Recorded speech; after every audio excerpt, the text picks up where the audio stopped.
of the Norman County West Rooter section.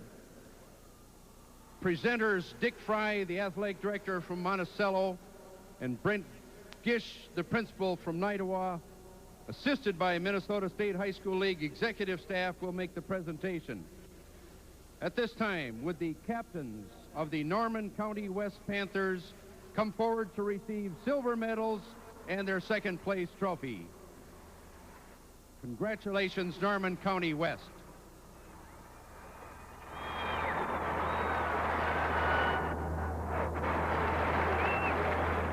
And now, fans, your attention is directed to the area in front of the Westbrook Rooter section.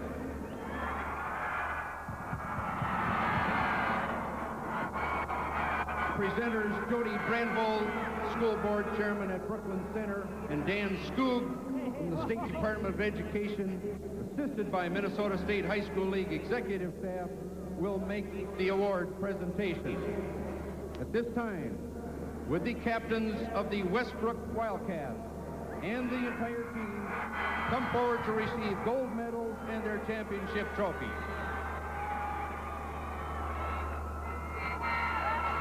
Congratulations to both of these fine football teams.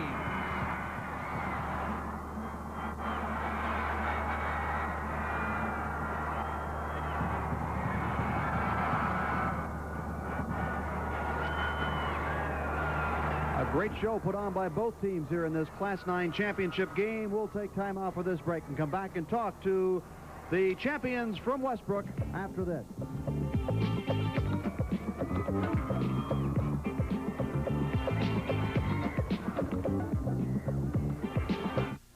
These people are under attack by an invisible enemy. Unseen, it's waging war on their teeth and gums. It's plaque, and it can cause gingivitis, which can lead to irreversible gum disease. Take action with Dentagard fluoride toothpaste. No toothpaste has been proven more effective in removing plaque, and Dentagard can even help reverse some of the early signs of gum disease. So fight plaque with Dentagard, because what you can't see can hurt you. When Lasso herbicide won Bud Riffelmeyer's yield test by over 4 bushels per acre, it made him think. If somebody can pick up 4,000 or 5,000 extra dollars by using a certain product, I think it's just something that they can't afford not to be taking a very close look at. Lasso has a yield advantage that's been proven in thousands of on-farm tests around the country. Lasso, less stress, more yield. I know I'm going to continue to use Lasso. Well, we're here with Bill White and virtually everybody from the Westbrook football team. And Bill, congratulations. While you tell me about how you accomplished this, I'm going to try to find some audio here. Well, I don't know how we accomplished it. I think the main thing is we just came out. The kids really wanted this victory. We decided that this was going to be a team victory. It was going to be one for all of us. And they looked kind of dim there in the first quarter, but the kids just tightened up the chin straps and let them know that we came to play. Well, here's a guy who set some records in terms of tackles and that sort of thing, Brent Lindemann. And Brent, it was a tremendous effort. Thanks. I've been waiting for this back in '82. I had to play in the band, and I've just wanted to play in the Dome so bad, and here's my chance. And I just wanted to make the best of it and give it all I had. Of course, number 29 is one of that brother combination, the Weisleys. You coming in here, did you know a lot about this team? Did you know what you had to do? Well, we knew what we had to do, but we know we could do it because we all love each other like brothers, and we all go out and we try hard for each other. And of course, I try especially hard for my brother Danny. Attaboy. Well, Bill, I'm sure that you're going to want to get back here and try to do this again. It's hard for us sometimes in the metropolitan area to understand this 9-man mix. You probably know every contour of that game and know whether you can be back here next year. Well, it's a very, very explosive offense. It seems like things happen so much quicker because you got 2 people missing on defense. You really don't miss them that much on offense, but on defense, when somebody pops the hole, there aren't many people back there to stop them. Well, thanks, everybody, for sticking around. Congratulations on your victory in the 9-man title game, a repeat for this club. Rob, let's go back to you. Thanks so much, Ed. Of course, again, the final score here, a big victory here by Westbrook by the final count of 45-18. And John Gross, lots of offense, as we anticipated, and a lot of that offense generated by Westbrook. It certainly was, without a doubt, the type of ballgame we expected. Very wide open. We talked about how quick Westbrook was and the experience they had coming back. And boy, we had just about everything happen in the way of the Weisky brothers and then Marshall and passing, great misdirection. I guess everything you'd want in a football team. And congratulations to Westbrook on their great performance here today. A lot of those points generated second half. Let's pick up the highlights. And of course, at the halftime, it was Westbrook leading this one by a score of 20-6. But in the second half, they would pick right up. It's Dan Weisky here, 7 yards out. His two-point conversion was good, and all of a sudden it was 28-6. Coming up next will be the long pass from Troy Anderson to Storsved. John Storsved, you see him wide open. He simply outruns the Westbrooks. Well, I thought that was the one he scored, but it was the one to get him in scoring position. We'll see it later. And this will be Thompson now, who will be so quick to get around Dan. He's one of those fast, kind of a fleet-footed type of a player who plays it heads up here because he follows his block, including one from his quarterback. And they get a 28-12 as they cut the margin here as he gets in just inside that pylon. Now it's Weisky here from 12 yards out. He got some opening around the left side, and he made good on that daylight. And all of a sudden it was 36-12. And the points, well, they just kept coming. This is the one I was looking for before. It's the 57-yard touchdown pass by Troy Anderson to a wide open and really wide open John Storsved. Turns on the afterburners and goes in for the touchdown for Norman County West. And yet again, the Weisky brother would come through. This time it's David from 6 yards out. He scores to give them a 42-18 victory. Of course, they had that field goal, so the final count was 45-18. And the Weisky brothers, they certainly came through here today. Well, they really did, and it was a total team effort, like we commented at the end of the ball game. I think not only Westbrook, but also Norman County West. I thought that right to the end, as we said, they really fought, and now you don't have one or two ball players. You got 9 of them playing together, and that's what it's all about. So as we count them up, we've got 2 down, 3 to go, and let's bring you up to date on what's happened so far. Westbrook, they have just been crowned the Class 9 champions. They beat Norman County West, the defending champions, 45-18, and of course a new Prep Bowl record for points scored by a school. Earlier today, Glendon Felton won the Class C crown. They beat Zumbrota 38-14. That, of course, the Class C game. Upcoming. Up next, we have Jackson against Mahnomen. Joe Schmidt and Doug Kingsrider will be along to bring you that one. And then later tonight, we have New Prague and Mora in a Class A game that Bob Bruce and former Gopher coach Cal Stahl will be along for. And then the AA showcase. It always is a good one, always a high-scoring affair. Apple Valley against Burnsville in the Class AA game. But, of course, the Class B game is upcoming next, and on deck, our own Joe Schmidt and Doug Kingsrider, the former All-American from the University of Minnesota. For John Gross, this is Rob Lear saying so long for now, but remember, we got more football, so don't go away.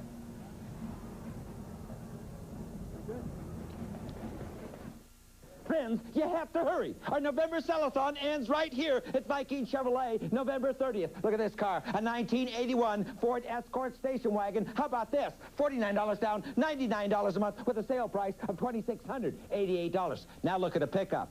Here's a 1982 Chevrolet S10 pickup. I don't believe it. $49 down, $159 a month, or $4,488. So what do? Let's pick up the phone and let's call the hotline, 786-6100. A Polaroid camera can do something important for you every day. We've waited 10 years for this. Okay, just a little more. That's it, smile. Smile. When the moment is right, and there are a lot of right moments in life, isn't it nice to know you have your picture while you're still there? Would you mind taking one of those of us over there? Polaroid instant cameras do what no other kind of camera can do. On Super Sunday, Sam sat. Peter pushed. The Final Four, Sam sat. Peter pedaled. Watching Wimbledon, Sam sat. Peter pulled. The Series 7th, Sam still sat. Peter. Hey, Peter. Party. Push, pedal, pull. We sell the world's best personal exercise equipment so you can trim and tone at home. Now in the Twin Cities. Bob Bruce, Channel 5 Eyewitness Sports.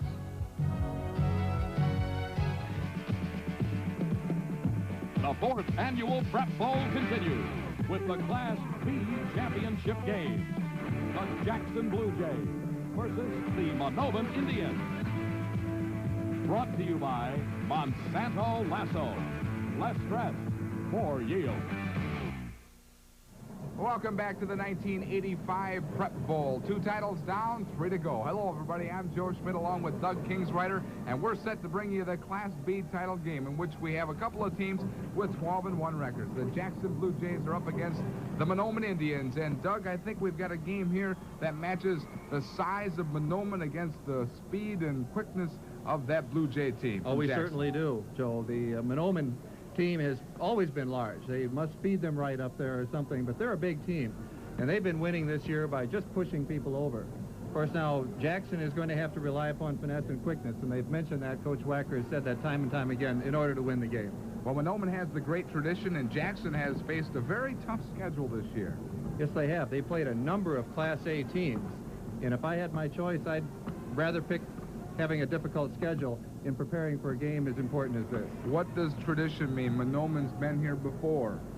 Well, tradition means everything. If I were a high school player and I had been a part of a winning tradition, walked down the street, everyone in the town expects you to win the championship. And that's a given. In other words, we know you're going to win the championship, but are you going to win the big game this year? So you have to maintain that standard. One of the outstanding players, Wade Wacker, the son of Tyrone Wacker. He's the quarterback over there for Jackson. Yes, he is an excellent quarterback. In fact, he is receiving some inquiries from some major colleges now. He's just a junior, very, very smart, calls his own plays. And he has a receiver named John Lilleberg, who oftentimes is double covered. So they're a pair to watch. And on the other side, there's a young running back named Frank Burdick from Mahnomen. He's a sophomore, and the major colleges are starting to look at him, too. And we're going to be looking at both teams when we come back with more action on the 1985 Prep Bowl after this time off.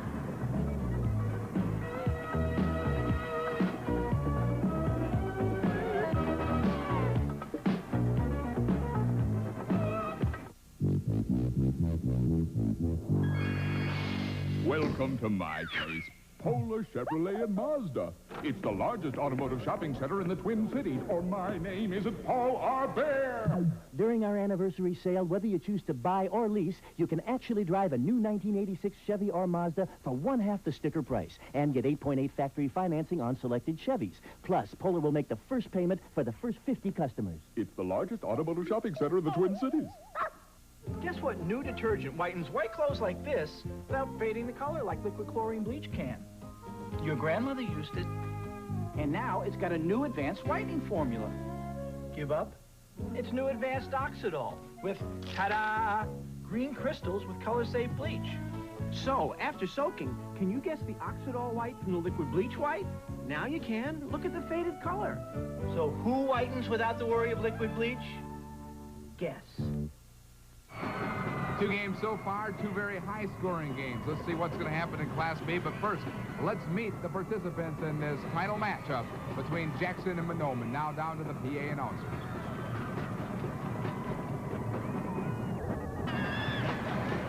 Would the teams please report to their bench area?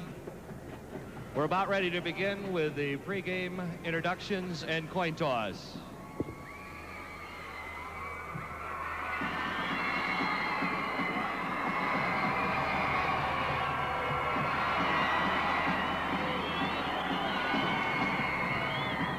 Will the Jackson and Mahnomen teams now please line up at the hash marks? Team captains and coaches also please take the field for the introductions for the Class B championship.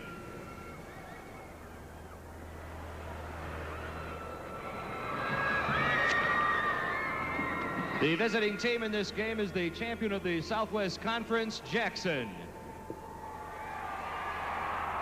The home team and champions of the Heart of Lakes Conference in this game, Mahnomen.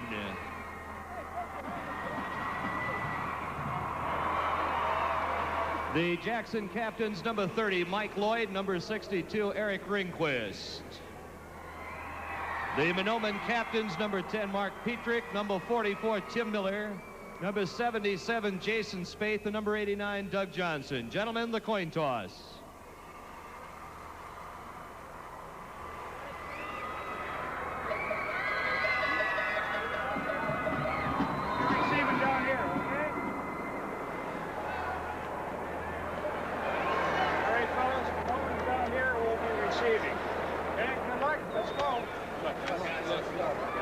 Mahnomen will receive. Jackson will kick off and defend the south goal. Coaching Jackson is Tyrone Wacker. And coaching Mahnomen is Ken Bauman. And now, gentlemen, please meet at midfield for the Prep Bowl pregame handshake.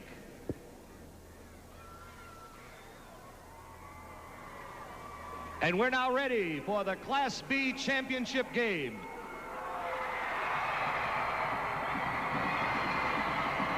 Your officials for this game, the line judge is Dick Goss, the linesman Ron Diggory, the umpire is Larry Teskey, and your referee is John Springer.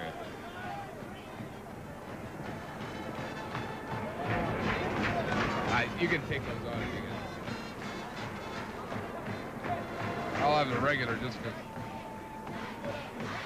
And we're back. The 1985 Prep Bowl, the Class B title game is just about set between Jackson and Mahnomen. And Doug Kingsrider, we mentioned earlier about the high scoring so far in the Prep Bowl. 2 games, and both times we have a new record as far as scoring goes. That's right. We've had 2 games in a row in which we've set the record. In the game that we had, Class C, and then in the game that just took place between Norman County West and Westbrook, 63 points scored and 52 in the first game. So we're anticipating a lot of high scoring today. Glendon, Felton, and Westbrook so far have state titles, and now we'll see what happens here in the Class B title game. And Jackson will kick off. The Blue Jays, number 31, will be doing the kicking for Jackson. And that is Jeffrey Brown. All set to go in the Class B title game. Back deep, Tim Miller and Frank Burdick. And it's a low kick, meant to be a tough one to handle, and it's smothered right there. The kick did its purpose. On the ball was Byron Bierge, the big defensive tackle for Mahnomen. Well, he did the smart thing, Joe, in falling on the ball, Byron did, because that's what you have to do. Those players haven't received the training or the practice in running with a football. They're likely to fumble. There you see the starting backfield and receivers for the Mahnomen team. Across the line, McCullum, Spaeth, Leslie Large, and McCullum. A couple of brothers are bookends here. It's first down, 10 yards to go. The ball, the pitch goes back to Burdick, and hey, he's got some speed.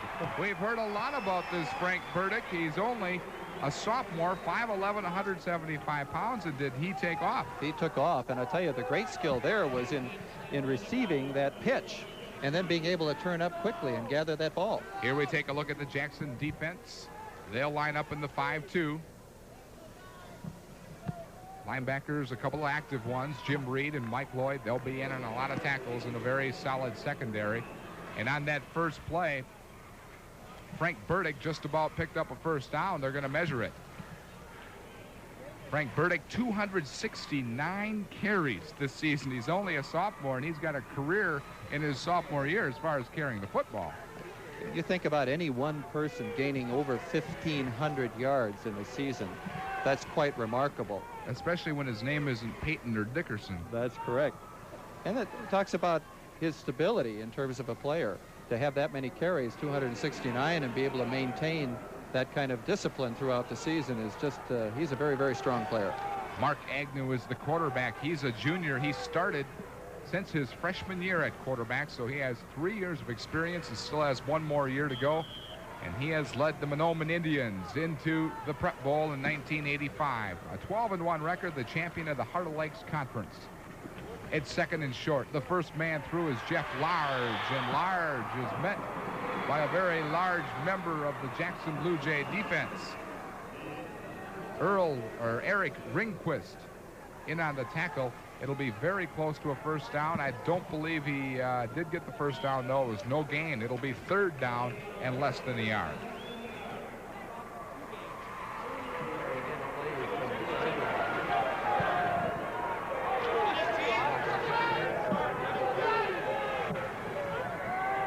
It's third down, less than a yard to go.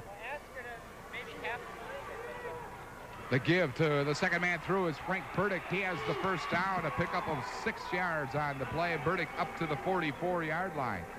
And you can see he has tremendous quickness. he's just so quick off that start that he accelerates to full speed within a couple of steps. As you can see, he's an offensive lineman dream. There really isn't much of a hole. They don't have to hold their blocks that long before all of a sudden he's through it, and it makes the line look great, and they love a player like him.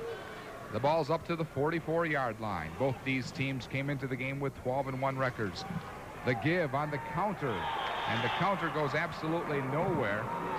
Lonnie Bloomquist tackles on the play Tim Miller, the running back, number 44. He gained 434 yards during the season, 4 touchdowns, 5'10", 165-pound senior. The only loss this year for Mahnomen, a 16-3 loss to Breckenridge.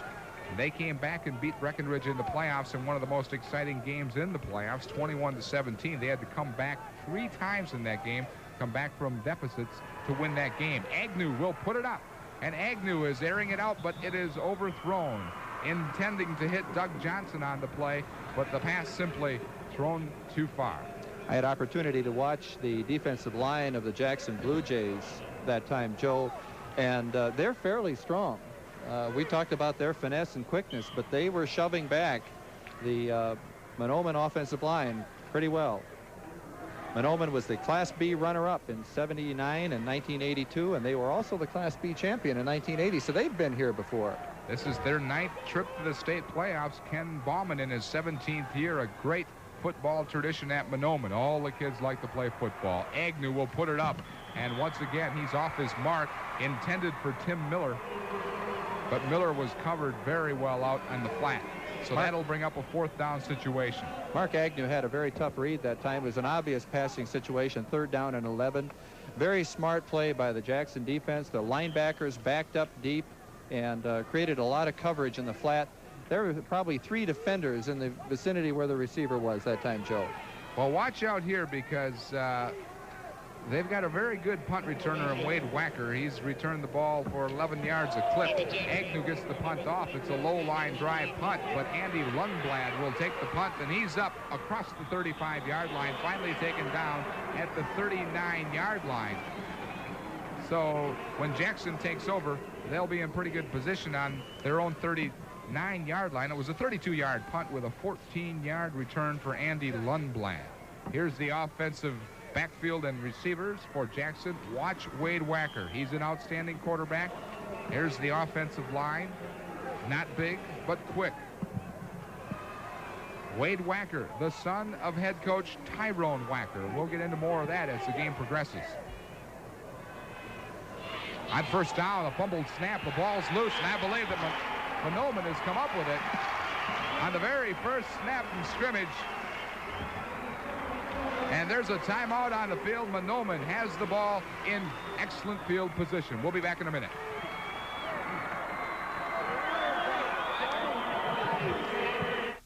Right now at the new Southdale Ford, you don't have a payment due until February of 1986 when you buy any new or used car or truck from us. Look at this. You're going to love it. Here's a brand new 1985 F-150 pickup truck. You don't have a payment due until February of next year. So you say, big deal. What the heck? Well, I'll tell you what. We'll even throw in this 1986 Citation LS Skidoo for you. That's right here at the new Southdale Ford. Any 85 F-150 pickup truck in stock, you get a free snowmobile. Call us now. Wholesaling automotive parts just wasn't enough. This company wanted to go into the retail end of the business. They wanted a bank with financial horsepower to help them buy retail stores. And they got it, fast, because we knew their business.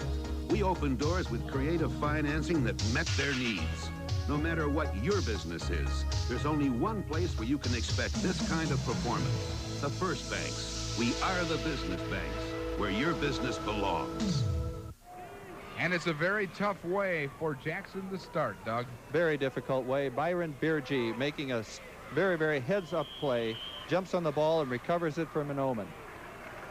And the Indians will take over 1st and 10, the ball on the Blue Jay 39-yard line. Agnew on play action. He wants it all. He's looking long and has his man, but the ball is dropped. The pass intended for Kevin Hedstrom. Hedstrom did get his hands on the ball, but couldn't come down with it. Kevin made a nice move. He was getting tangled up with the defender. and he was able to work himself clear to get a clean shot at the ball. It hit him in both the hands. Again, it was diving backward, a difficult catch, one that would have put them way downfield had he been able to make that great play. Well, Floyd of Rosedale looks like it's going to stay down in Iowa. 31-9. The Hawkeyes lead it late in the fourth quarter over the Minnesota Gophers as Frank Burdick kicks the ball for a couple of yards. Goes up the middle. Eric Ringquist in on the tackle. All right. A lot of smart juniors that go to, I believe that was from Jackson. I think that's a class with exceptional potential.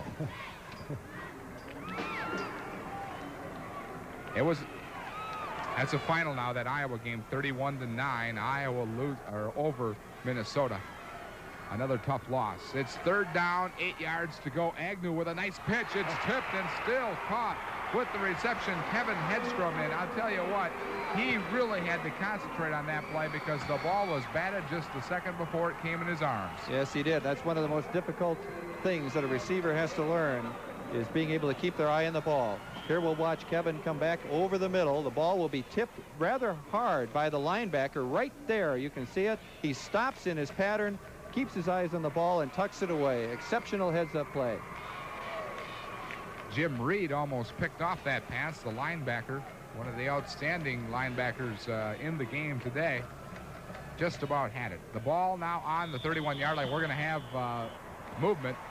And now it will be on the 31-yard line. It was on the 26-yard line, but there'll be a 5-yard mark off that. It'll move the ball back to the 31-yard line. Doug Johnson anticipated the count. Probably was a pass play. He looked like he was headed out into a route somewhere.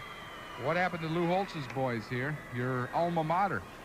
Well, it's hard, like I had said earlier this morning, it's hard to play 5 teams out of a 10-game season or 11-game season who are ranked nationally, or 6 teams, and you just can't emotionally get up every week like that. They've had a tough schedule this year. It's 1st and 15. The second man through is Frank Burdick, and Burdick has 5 yards back before he's stuffed. In on the tackle was Wade Wacker, one of the men, along with Jim Reed.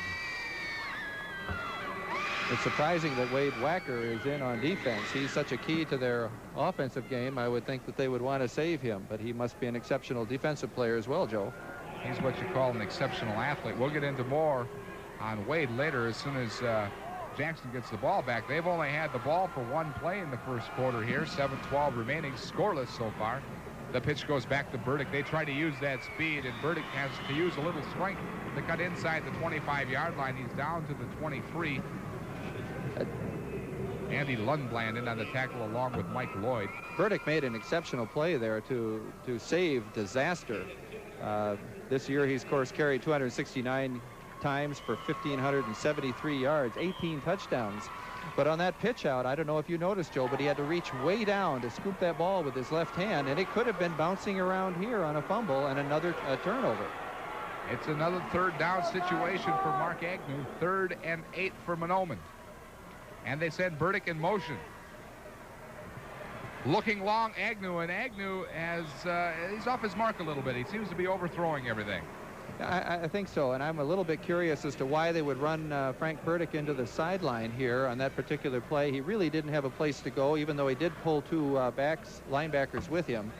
It just didn't seem like they had enough room to develop the pattern here on the short side of the field.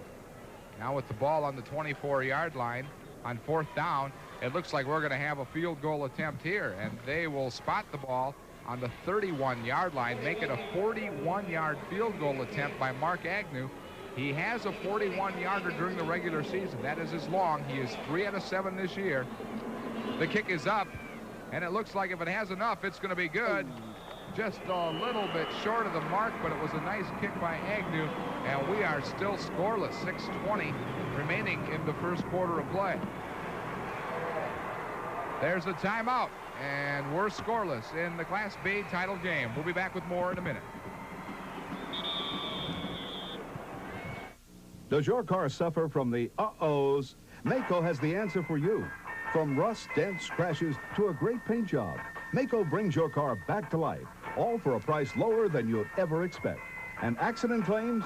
It's all part of the job at Maaco. Maaco offers paint services that start as low as $119.95. Why pay hundreds more when Maaco has a paint job to suit every car, every pocketbook, just like 2 million other customers have enjoyed. So if your car has an uh-oh, better get Maaco. Champion Auto Stores.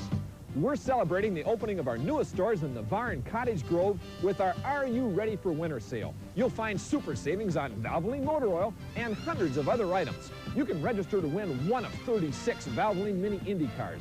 Each of our Twin Cities stores will be giving away a Valvoline car in time for the holiday gift-giving season. Stop in and register. You may win. Your kids will love you for it. Jackson will take over as we take a look at the Mahnomen Indian defense across the front line. There are the linebackers and secondary. Spaeth is the only player who suited up a couple of years ago when Jackson made it to the Prep Bowl. He's the only man on this team that has any Prep Bowl experience, Jason Spaeth. It is first down, 10 yards to go, the ball on the 24-yard line. And this time it's a good snap, the hand up the middle, and that is Bruce Johnson. Johnson is taken down by Jason Spaeth and Byron Bierge. A couple of names you'll hear quite a bit. Two mainstays in that defensive unit for Mahnomen. That's got to be tough, wondering how this game is going to turn out, standing on the sidelines and watching that offense. Wade Wacker, who calls his own plays. He calls a lot of audibles at the line.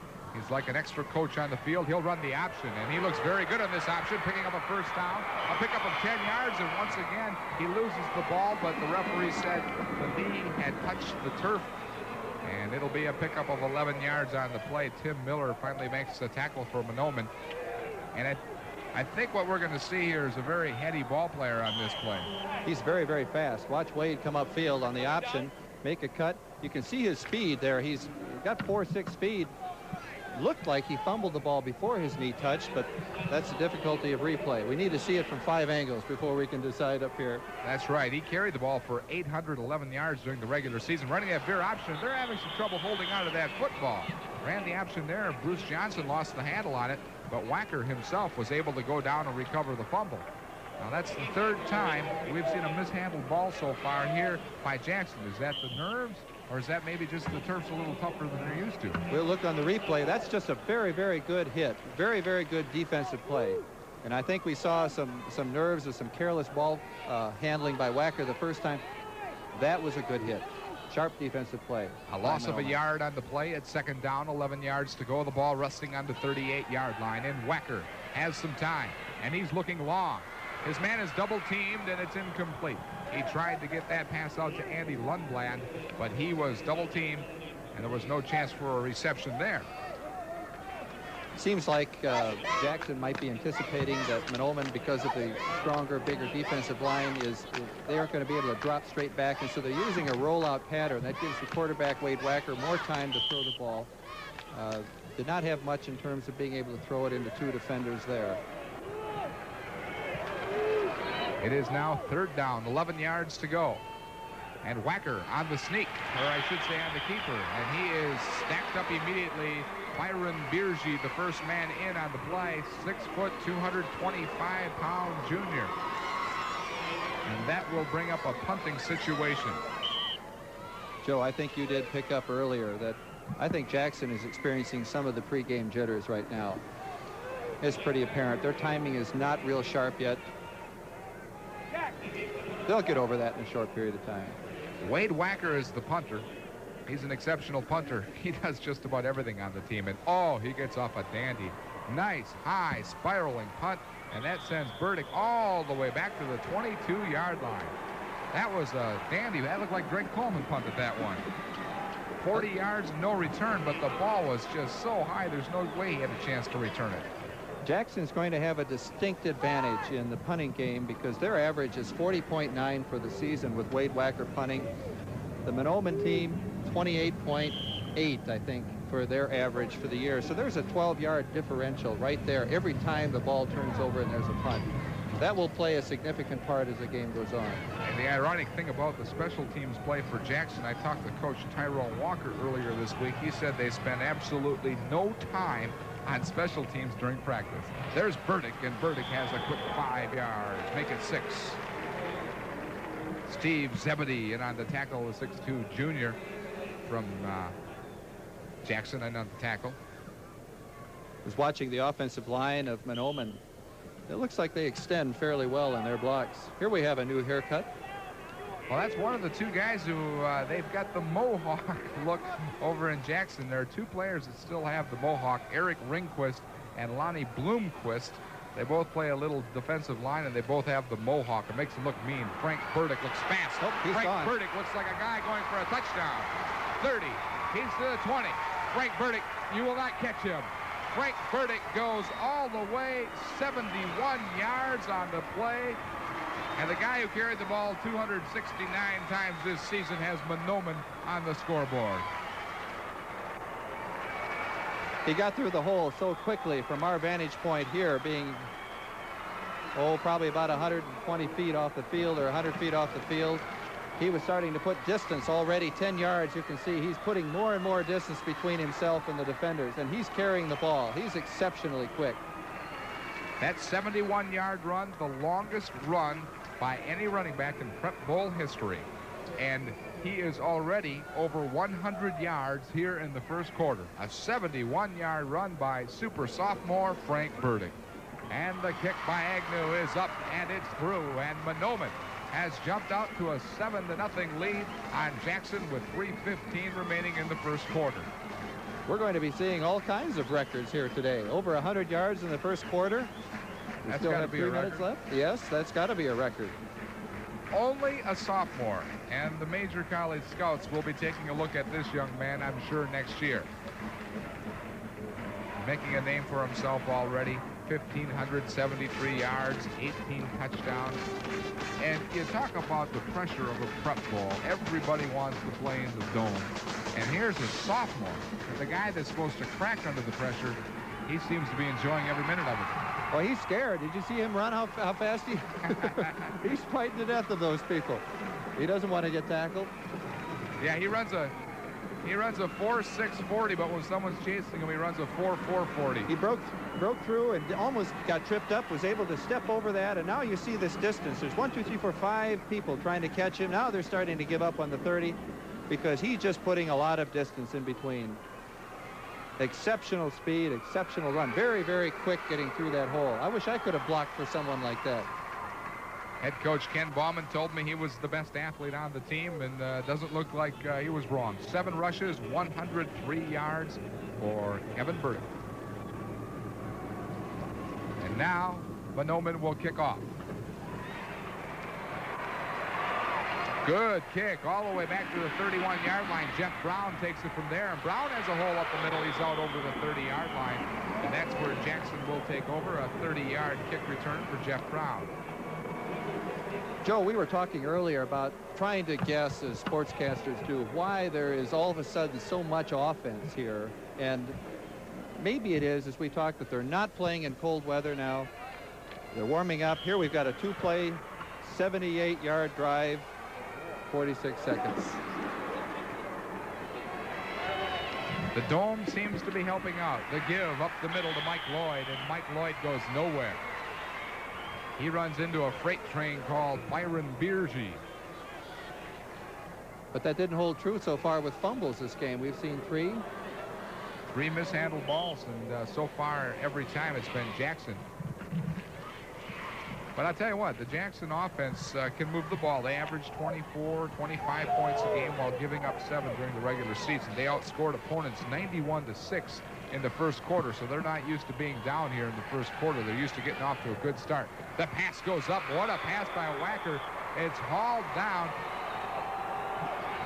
Number 82, Travis Pierce, is the man who came down with it. Outstanding defensive play by Kevin Hedstrom.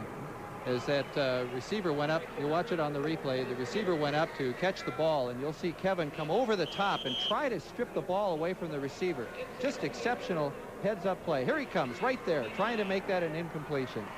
It was a pickup of 18 yards, and the ball now up to the 49-yard line.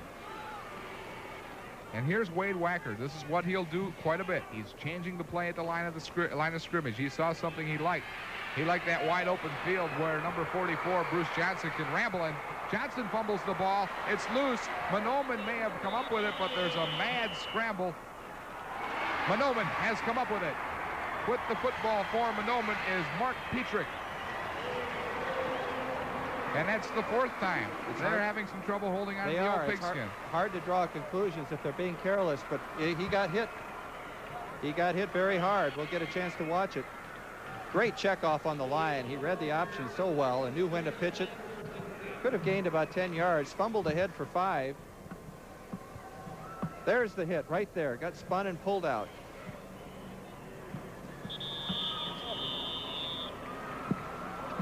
And Mahnomen will take over from the 32-yard line, and they decide to call a timeout with 1:39 remaining in the first quarter. And there was a mad scramble. There we see Coach Ken Bauman. 17 years at Mahnomen. 150, 25, and 2 record this year. That is simply outstanding. Well, the Coach Bauman is talking to the official about something. I wonder what he's going to be pointing out. Apparently it's something having to do with the formation of the offensive, or I'd like to be down there and find out what he was mentioning to him. Well, he has a young football team, and he has a football team leading right now by a score of 7-0. 3 sophomores, 12 juniors, and 7 seniors start on this team. And one of the most interesting stats, now we've seen this team, or Jackson, I should say, turn the ball over 4 times.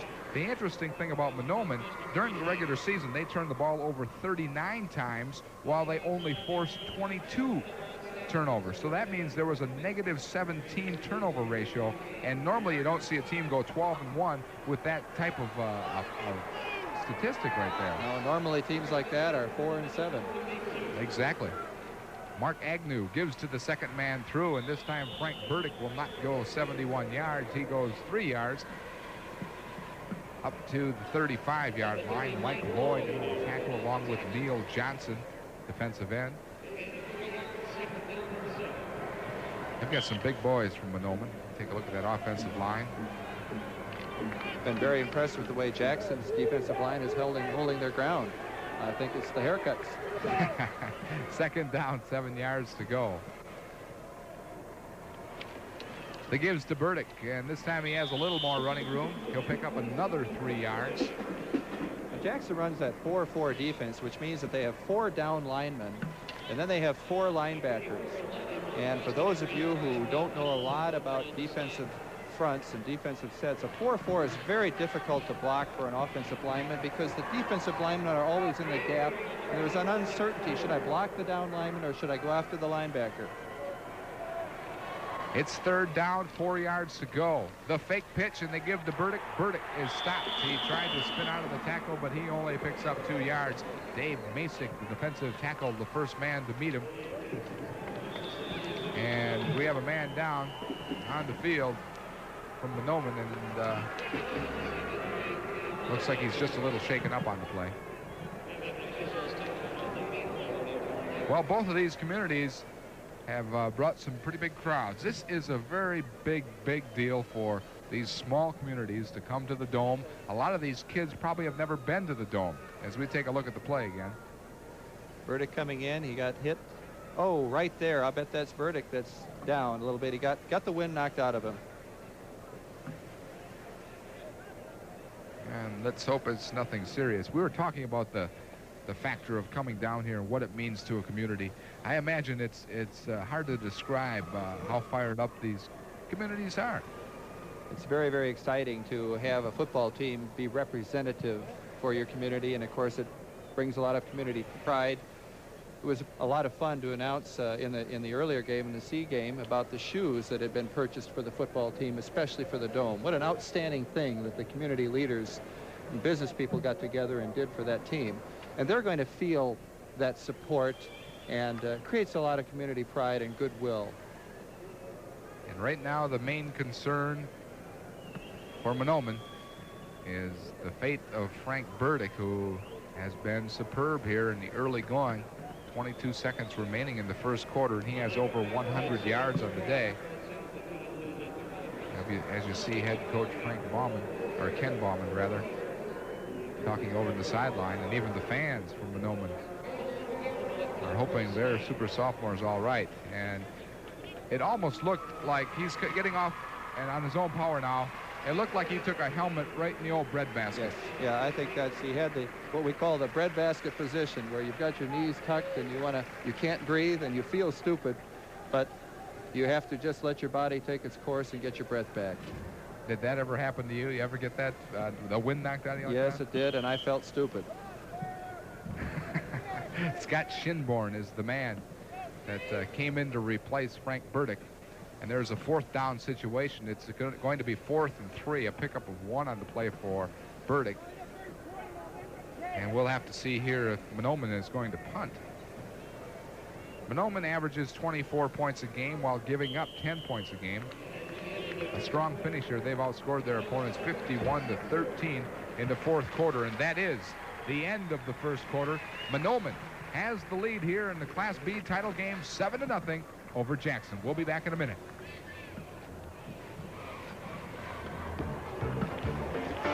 I feel like the difference in yield using lasso would amount up to several $1,000s over 1 year's crop. But extra profit isn't the only reason Jim Meisenheimer is sold on Lasso herbicide. I had never had them side by side until I put them in the test plot, and that proved to me that there was a great difference on the stress side of the two chemicals. Lasso has a yield advantage that's been proven in thousands of on-farm tests around the country. Lasso, less stress, more yield. It did prove to me that I wanted to use lasso on the entire corn acreage.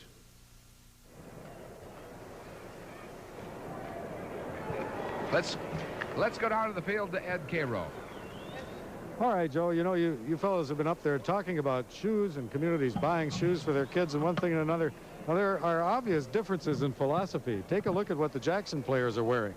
Anything they please to wear. Apparently, their coach has just said, do whatever's comfortable, whatever you feel is going to release well enough on this artificial turf to keep you from ankle and knee injuries, and just go for it in your old Adidases, guys. Back up to you. Well, Ed, I wonder if any of those kids have one of those nice lucrative contracts that those shoe companies give out. I'll tell you what, these kids can play on whatever they want to right now because they're just thrilled to be here playing on the turf of the Dome. Well, they had opportunity, Ed, to go down and practice twice at South Dakota State, this Jackson team. So they've had a little experience on artificial turf. And Agnew will now punt it.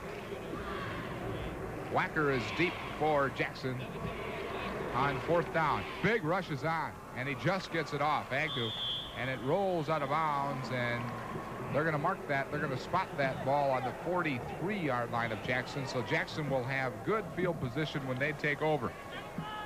There's a case where the punter had the opportunity to collect a penalty, and he held back a little bit on his kicking, and he may have been able to pick up 15 yards or getting the ball back.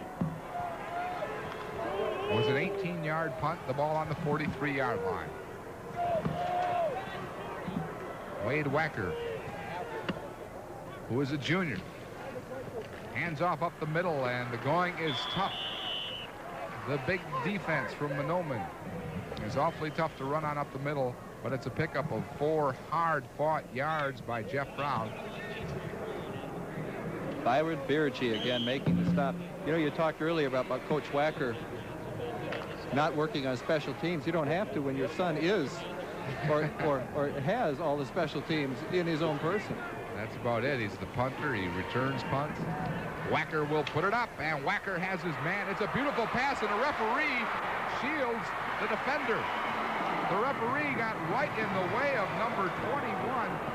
John Lilleberg caught the pass, but the referee got right in the way of Kevin Hedstrom, who tried to make the tackle. I'm sure we'll pick it up on the replay. And that was one smart play by John Lilleberg, the flanker. Very, very, very smart. He's coming across. He makes a wonderful out move. And as we mentioned in an earlier game, the receiver's tendencies wanted to go to the flag. He goes right to the sideline. Here you see the official getting in the way, making a great block, probably picking up 15 or 20 yards for Jackson. Back to live action. Wacker wants more. He swings it out, intended to Andy Lundblad, but the pass was a little off its mark. That was intended for Travis Pierce. I'm just amazed that that does not happen more often. It's a very, very rare occasion, and a tribute to these officials who know the game and are able to get out of the way. There was a case where it just got on top of him before he could backpedal fast enough. I'll tell you what, John Littleberg is no dummy. He used that. It's second down, 10 yards to go. The ball on the 22. Wacker running the option. A flag is down. Wacker down to the 15, to the 10, inside the 10, all the way to the 4-yard line. Just a little guy, but Wacker kept those legs a driving, and he is inside the 4-yard line, but a flag just may bring this one back. It seemed like the offensive team had that feeling, too. Illegal shift. The offensive team kind of had that feeling. It seemed like they stood up, and Wade Wacker was the only one who said, I'm going to keep going. And that's a tough one because that was a big pickup. It was a pickup of 18 yards, and they'll bring that back another 5 yards, so they're switching about 23 yards on that play, one particular play.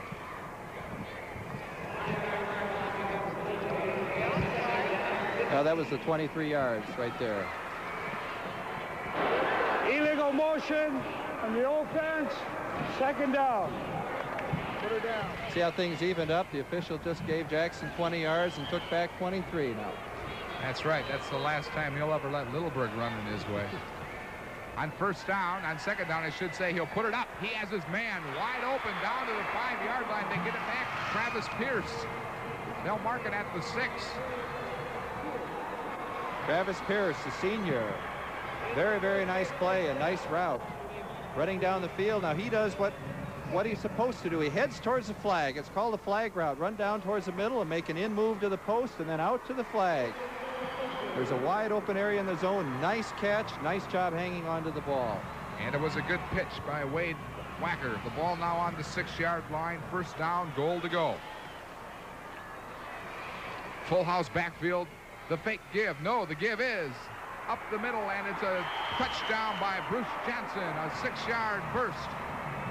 And we've got ourselves a ball game. Jackson's on the board, 7-6. Mahnomen leads, and now Jackson will come in for the extra point. Bruce Johnson rolled along. He picked his blocks nicely. Usually a back like that will want to hit hard, but you watch him. He takes a little slow action coming in. Now he spots the hole and starts to accelerate right there. Lowers his shoulder and heads right for the end zone. Good job. And guess who the kicker is for Jackson? Wade Wacker. We have a tie game, 7-7. And now Jackson is on track. They started off rather sluggishly, but we have a tie game. We have a timeout, too, with the score 7-7 and 10:40 remaining in the half. We'll be back right after this timeout.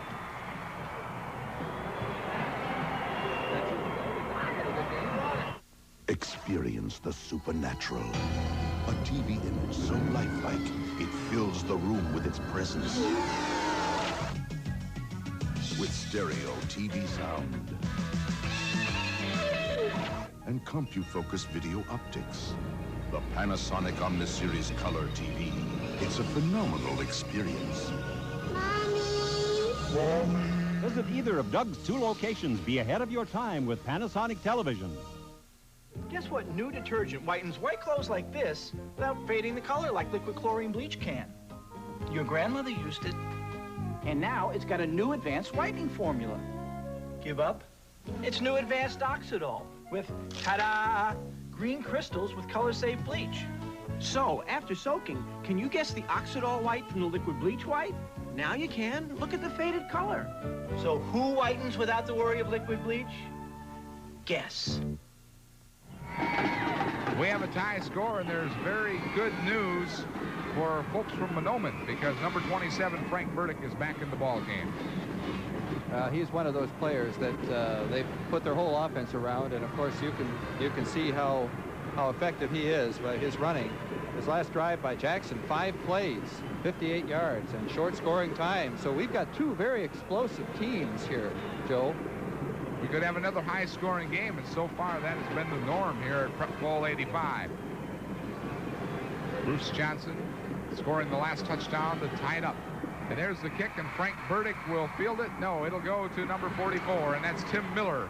And Miller is out over the 25-yard line, taken down at the 27. 18-yard kickoff return. Flag down on the field. The Zebras will meet to talk it over. Clipping. And Mahnomen will have to start this drive out deep in their own territory. We're seeing a few more mistakes in this game than we saw in our previous game that we had the opportunity to broadcast. Some of these mistakes are being forced by very, very heads-up defensive play. Good, strong hitting. I've seen 2 helmets end up on the turf here, come flying off people's heads. And they'll drive that ball all the way back to the 13-yard line. On the offense, on the return, first down. The clipping penalty. They'll mark off 15, and the ball is back now on the 13-yard line. First down, 10 yards to go for Mark Agnew, the junior quarterback who started since his freshman year. Well, he gets down low in that crouch. He'll go drop straight back, looking for a long one. Has his man, but he throws it a little bit too far. Intended for Tim Miller. On the defense, Jim Reed, the linebacker. Jim Reed did an exceptional job. He was a long ways away from that receiver, but he headed off for a deep sprint, and he was going to be back there in case the ball was underthrown. He would have been in play for an interception or to make the tackle had the other defender fallen down. Good heads-up defensive play. Second down, 10 yards to go. The give to Burdick. Up the middle. Burdick has 3. Make it 4. He is so quick. It's hard to keep him under 2 yards, isn't it? It certainly is. For a sophomore, we'll have to send our University of Minnesota coaching staff to his house here very, very shortly. Make sure that we get in the door soon. He doesn't have great size, but boy, he has that quickness and speed. He's 5'11", 175 pounds as a sophomore, but he could grow. He's awfully young. Mr. and Mrs. Burdick, if you are listening, we think your son is wonderful at the University of Minnesota. No recruiting. It's against violations up here. The handoff goes to Tim Miller, and Miller finds the going rather tough. He's stopped for little or no gain. Neil Johnson in on the tackle. You talk about that. Some of these players being recruited by maybe a Division II school or even a Division III school. What's it like for a young kid that age to go through the recruiting battles? We hear about the guys that Gophers are going after. It's got to be awfully tough. It's tough. It's very, very heady. You get excited, and in many cases it forces guys to grow up a little too soon, but they have to make a decision. Agnew gets off a good punt. Wacker will try to return it. It drives him all the way back to the 40. He's up to the 45, the 50. Driven out of bounds now at the 48-yard line. John Markert in on the tackle for Mahnomen. Over, and they'll have the ball on the 48-yard line of Mahnomen. It was a 42-yard punt with a 12-yard return. There you saw Wade Wacker, shortstop, being able to field the ball and probably make a 20-yard differential. If he would have let it go, it would have gone another 10 yards. He fielded it and was able to make 10 yards. Yeah, you mentioned the word shortstop. He is an excellent shortstop. As a matter of fact, a lot of college scouts and pro scouts are looking at him for his baseball abilities as he takes it there and shows rather good running ability on the field as he picks up 4 yards on the option on a play that looked like everything had closed up. Jim Otto, the linebacker, finally makes the tackle. But he is a switch-hitting shortstop that has a little power. He also runs well. A 4.6 40, and there you see what has happened so far with the 2 key players in this game, Wacker and Agnew. But up on the scoreboard, it reads 7-7. Wacker, play action. Over the middle, has his man, and it's almost picked off. He threw it a little bit behind his receiver, was trying to get it out to number 20, and that's John Lilleberg, but he was unable to hit his man. There was a case where Travis Pierce ran an out route, probably like a flag, and his goal was to try and clear the area. And then John Lilleberg came across and did probably about a 15-yard and then kind of did a stutter step and then broke straight across the middle. And there was a large open area. It's just too bad he couldn't get the ball there to him. He calls his own plays, and he likes to put it up, and he has the first down as he hits Lonnie Bloomquist over the middle. Bloomquist drives all the way down to the 31-yard line. It's a pickup of 13 on the play. Lonnie Bloomquist showed exceptional concentration on the ball. That's the toughest route for a receiver, to run right into the middle like that and keep his eyes on the ball because he knows he's going to be hit immediately. Of course, Bloomquist has that mohawk haircut, and that might help him catch the ball. I don't know how, but it might. I thought their helmets were too tight, kind of rubbed it off on the side. And there, a play is stuffed immediately. A great defensive play as Mike Lloyd, make that Bruce Johnson, ran with the ball, but nose tackle Brian Leslie was all over him. We are being blessed with another exceptional football game. We were fortunate in the first game, and looks like we have another dandy. 7:35 remaining in the half. Tell me the fans aren't excited about the Prep Bowl. Wacker to put it up. He has his man. He has a first down. John Lilleberg is turning into his main receiver. And Lilleberg picks up 11 yards on the play, the ball all the way down to the 20-yard line. Joe, that was a textbook play. That's all there was to it. Perfect route, perfect throw, went right to the sidelines, perfect timing, an exceptional defensive play. Coming up and knocking, I believe, was it Lilleberg? Knocking him out of bounds. Yes. Exceptional route. Very, very good football right there. And Wade Wacker, after a very shaky start, is on the money now. Wacker fakes up the middle, keeps it himself, and he's hit hard, and he fumbles. And Mahnomen comes up with the football. It looked like Philip Brunner. Yes, it was. Number 70 was the man to fall down on the football. The 5'11", 190-pound senior picks up the pigskin, and Mahnomen has the ball. Let's give credit to Mahnomen again. They are really hitting them. They are out there just stuffing people. They're hitting them hard, and they forced another fumble. We got a chance to watch.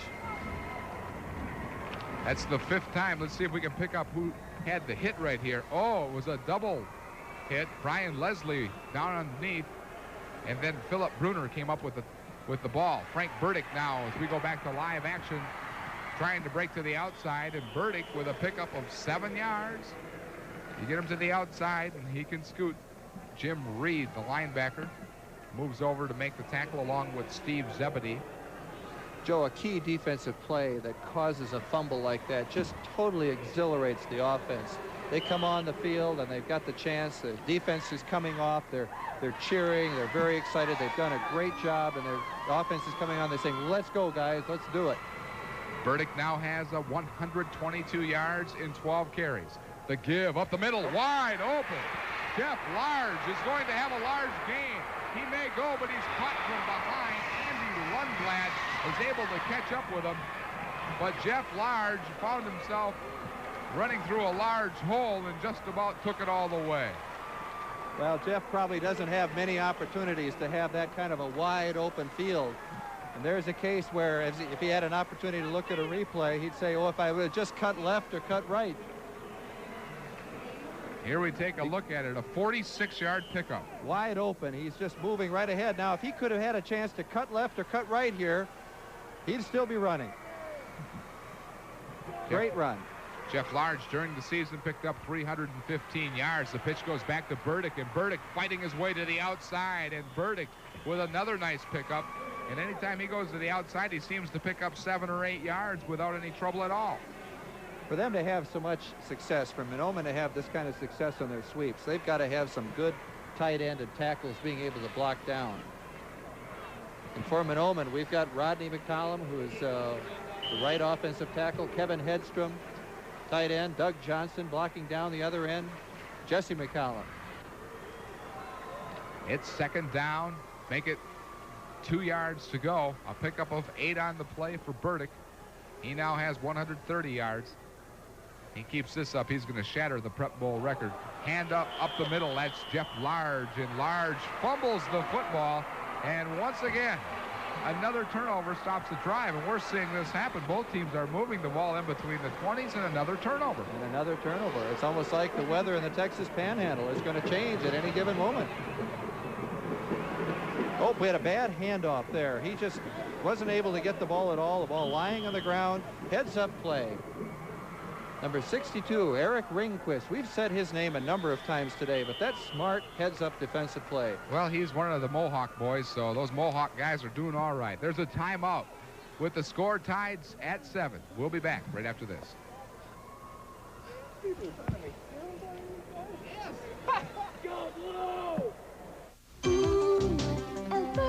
Feel that softness in your style. Alberto Mousse, European styling foam. Designed to hold your hair in any style with softness. Feel that softness in your style. Ooh, Alberto. I say, hey, hey, hey. I'm all charged up, but it goes away, away with Static Guard. Use Static Guard on carpets and clothes to eliminate static in your home. Static goes away. Final sale. Final sale. For one day only this Sunday, Collectors Art returns to the Minneapolis area for their final art sale extravaganza before Christmas. Over 1,000 beautiful oil paintings to be sold out at $29 or less. Giant sofa-size oils, $29. Incredible. Plus hundreds of gallery oils like you see here at a fraction of their retail value. This event will last one day. Don't miss your opportunity to save on fine art. This Sunday only 9 a.m. to 6 p.m. in Bloomington at the Marriott, in Roseville at the Holiday Inn, St. Paul North, and in Anoka at the Anoka Plaza Hotel. 5 minutes and 5 seconds remain, and there we see one of our men with the old Mohawk. Now that's a nice haircut. I like that. That's Eric Ringquist with the haircut. He recovered that fumble. Don't you like the looks of that? It's clean. It's a clean look. You don't use much shampoo. Yeah, you got to look at the positive side of it. Hair dryer takes half the time. Well, if it works, it's making him a pretty good football player. Jackson will take over the ball on the 20-yard line. If Jackson can control this ball now and drive down the field, they can go ahead at halftime, and that would be a very significant step for them. The give is up the middle, and with the ball is Bruce Johnson, and Johnson fights his way for 2 yards. Brian Leslie, the nose tackle, in on the tackle. They seem to be setting up the outside run in this option. I don't know if I would try the option down here. I think with the way this game is going and the number of turnovers, if I were Wade Wacker, I'd stick to my basic plays to give myself a little more breathing room and then keep my eye on the clock, because I certainly wouldn't want to give Mahnomen the ball down in this territory with this much time left. Well, he's going to put it up. No, it's the draw play, the quarterback draw. He's out over the 30-yard line for a first down. It's a pickup of 9 yards on the play for Wacker. Doug Johnson finally made the tackle. But what do you think about a junior quarterback who is calling his own plays and calling such a game? That's exceptional. He wants to put his future in his own hands right here. Great downfield blocking. Nice call by Wade Wacker. He was confident he could pull it off. When I was in college, our coaches stressed time and time again, Joe, and in the pros, you cannot have any big plays unless you've got people downfield throwing blocks. And there we had Travis Pierce coming down the field and throwing a block that was able to spring his quarterback, Wade Wacker, for another 10-yard gain and a first down. The ball on the 31-yard line, and the junior, Wade Wacker, good for almost 2,000 yards in total offense this year. He gets it out and has his man up to the 40-yard line, John Lilleberg, his key receiver, and Lilleberg's having himself a pretty good afternoon. It's a pickup of 9 on the play. Kevin Hedstrom there on the tackle for Mahnomen. That Lilleberg is smooth. I like the way he runs. It's so low to the ground, and he's so smooth in making his cuts. He's able to make that out, but make a 90-degree cut. He's always going to be open on that play. By the way, he is not related to the John Lilleberg who starts for the Minnesota Gophers in their offensive line. The handoff, and this is Bruce Johnson, and Johnson is going for a nice gain. He picks up the first down, gets to the 48-yard line before there's a great tackle on the play by Tim Miller, and Miller just drove him back a couple of yards, and we have a player down on the field for Mahnomen. Bruce Johnson, through the course of the year, 125 carries for 1,200 yards, and that's almost a 10 yards per carry average. And we don't see who the player is that is hurt right now. 4 minutes and 4 seconds remaining in the first half. Let's take a look and see if we can pick it up. Just a good, solid gang tackle, and maybe in the course of that tackle, someone just landed a little wrong.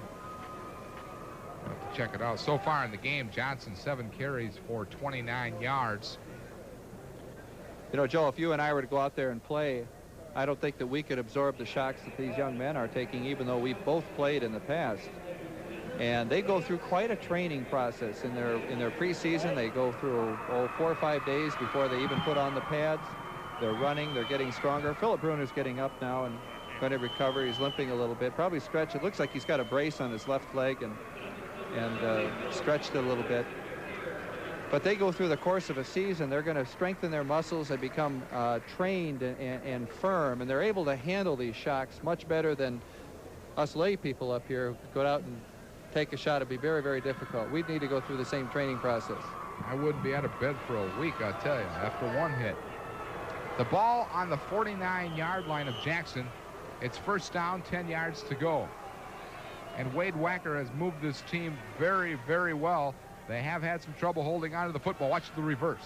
It's the inside reverse, and there's a big hole for Bruce Johnson, and Johnson has another first down all the way to the 36-yard line before Kevin Hedstrom finally hauls him down. I now see the reason why Bruce Johnson averaged nearly 10 yards a carry. He doesn't have the same speed that we're watching Frank Burdick have, but you watch him come and watch him cut upfield. Now all of a sudden, he see him turn his head to the right. All of a sudden, he sees an opening and he follows it. Great instinct as a runner. That's something you can't teach, is it? Cannot teach that. The ball now on the 36-yard line. 44 yards and 8 carries so far for Johnson. It's another first down, and Wacker has his team moving. It's the handoff to Johnson, and Johnson goes right at the middle, and Johnson will be very close to another first down. Either that or Bruce Johnson is a lot faster than we think. You know, he takes a long stride when he runs, and he doesn't have the running style that a Frank Burdick has, and yet he's very, very effective every time he gets the ball. For a big guy, he runs standing straight up. He doesn't really lower that shoulder. He does have good size, 6'3", 190 pounds. If I were a college scout, I'd want to look pretty hard at him. I think he's got some developing to do. Well, he carries about 5 guys with him when he runs, too. He picked up a first down on the last time he carried the ball. This time he'll pick up 8 yards before he's finally taken down by Jason Spaeth. There's a pretty good-sized linebacker himself. Spaeth, 6'3", 225. I could probably do Jackson a favor by saying, let's take Bruce Johnson out and give him a rest. Yeah, that's what you said in the first game for Tom Mall, and then he ran a 30-yard touchdown for Lyndon Felton. It's second down, 2 yards to go. The ball on the 18-yard line. The give. And it's going to be a touchdown for number 31. And that's Jeff Brown. They had been going time and time again to Bruce Johnson. Jeff Brown comes in and runs off tackle and goes in for the touchdown, a gain of 18 yards. Joe, heads-up play by the tight end. He points on the right-hand side, points and tells the tackle who to block. They double team right there and springs us for a touchdown. I watched him point with his hand. He drew my attention. I said, oh, no, please don't get called for a penalty. He knew exactly what they needed to do for the score. And the kick is up and good by Wade Wacker. And Jackson has pulled into the lead with 2:36 remaining in the first half, 14-7.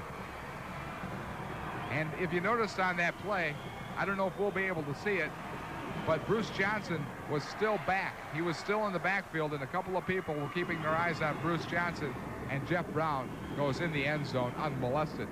That was quite a drive. That was an exceptional drive, and it took up almost 2.5 minutes of time.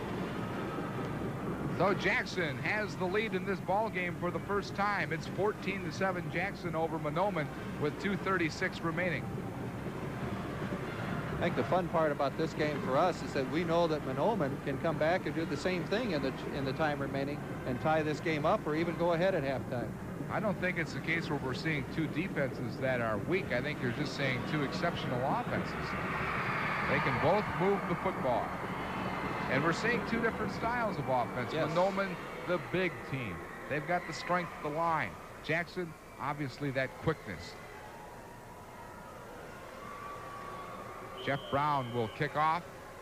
The man who just scored the touchdown gets the honor of kicking off. And they try to keep it away from Frank Burdick, and they do. With the football is Tim Miller. And Miller trying to take the wall to the outside. He's to the 30, the 35, to the 40, the 45. He's at midfield, but he stepped out of bounds on the 42-yard line.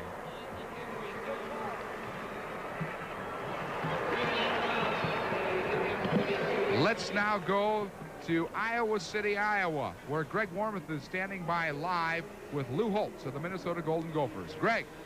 Well, Joe, it's a bit chilly right now, and it was a good, hard-fought football game. Gophers lose at 31-9. With me now live is Coach Holtz. Your feeling after the game, Coach? Well, you're always disappointed. I felt we lost to a very good football team, the third best in the country, but they converted on third down plays. We dropped some passes. We had our opportunities. I thought our football players played hard. We had some trouble when we got down inside their 30 with checkoffs. Even the center couldn't hear the checkoffs, and Ricky'd go one way and everybody else go the other way, and that hurt us. But you hate to lose in everything you do, but we got beat by a good football team. We had our chances, and we didn't take advantage of it, and that's our fault. Okay, Coach, thanks for stopping by and talking to us. They do have a bowl bid. Coach, you got to be happy about that. Well, you know, we want to go to the Rose Bowl. This isn't the ultimate. You have to start somewhere. It is a step. Maybe we can make this and try to get a positive impact going into next season. Thanks for stopping by and talk to us. Good luck in the Independence Bowl. Joe, back to you in the Twin Cities. The final again, 31-9, Iowa. All right, thanks, Greg. We're back to live action. Mahnomen moving the ball, and with that ball is number 20, Harlan Hansen. He just took the pass from Mark Agnew, the quarterback, and picked up another first down. Agnew, the play before, while we were away to Iowa City, threw it to Doug Johnson, and that was a pickup of about 15 yards. So Mahnomen is now driving, and let's take a look at that last play. There's two exceptional tosses that we've seen in a row by Mark Agnew. One previously that we'll be able to see. Next play would be to Doug Johnson. Going him right on the money. Agnew is now back. We're live, and Agnew has his man inside the 10-yard line. It's caught by Doug Johnson, the senior end. He's down to the 9-yard line. What a pitch. There are three perfectly executed pass plays, perfect throws, perfect receptions, routes well run. Doug Johnson catching two balls. Mark Agnew right across the middle of Doug, running his route perfectly, tucks the ball away, right in the middle of about 5 defenders. They've gone all the way down the field with about 3 or 4 plays. They're knocking on the door for a score with 1:27 left. It's third down goal, or first down goal to go. Burdick. Burdick on the outside has one man to beat, and he is taken down by a whacker, but he's inside the 5-yard line to the 3-yard line. And it's a pickup of 6 yards for this young man who's having a whale of a game, Frank Burdick. Wade Wacker says, I don't want you guys to score. I don't want to have to come and march down the field with only a minute left and get that lead back at halftime. Now that both of these teams have settled down, I'm afraid to see what's going to happen in the second half. 136 yards already in the first half for Burdick. The give is up the middle, and very close to the first down is Jeff Large. They give Large the touchdown. Jeff Large. I wouldn't have done that. I thought I saw his shoulder hit prior to that line. The official gave a delayed call, and none of the other team gave the call. Usually they all jump up and down when they know he's in. He probably bounced in. Jeff Large, who scored 7 touchdowns during the regular season, the 6-foot, 180-pound senior, scores on the 3-yard run. And now with a chance to tie the game up for Mahnomen is Mark Agnew, the quarterback, who led that beautiful drive. 3 nice passes, a couple of runs, and they're in the end zone. With 44 seconds left in the half, this would tie it up. The kick is up, and it splits the uprights. We have a tie game with 44 seconds remaining in the first half, and we've seen these two teams come back from a couple of turnovers and have very successful drives. Very, very successful. We're seeing some exceptional quarterbacking here. There's our run by Jeff Large, again, blowing right through. Good offensive line blocking. We've seen some exceptional quarterbacking, and we've been talking about Wade Wacker being a good thrower, and now we see Mark Agnew being able to throw and thread the needle down the field and look like he was running a 2-minute office and do it very, very effectively. Well, I'll tell you what, 2 junior quarterbacks, 2 quarterbacks I wouldn't mind having back for another year if I was a head coach. It's almost a shame that we have to break for half because they're both playing so well. I'd like to see them continue. Well, let's see what happens with 44 seconds left. See, the Mohawk is in. That's the thing. Now, that's the original style, Mohawk. In case you're thinking about getting one, Doug.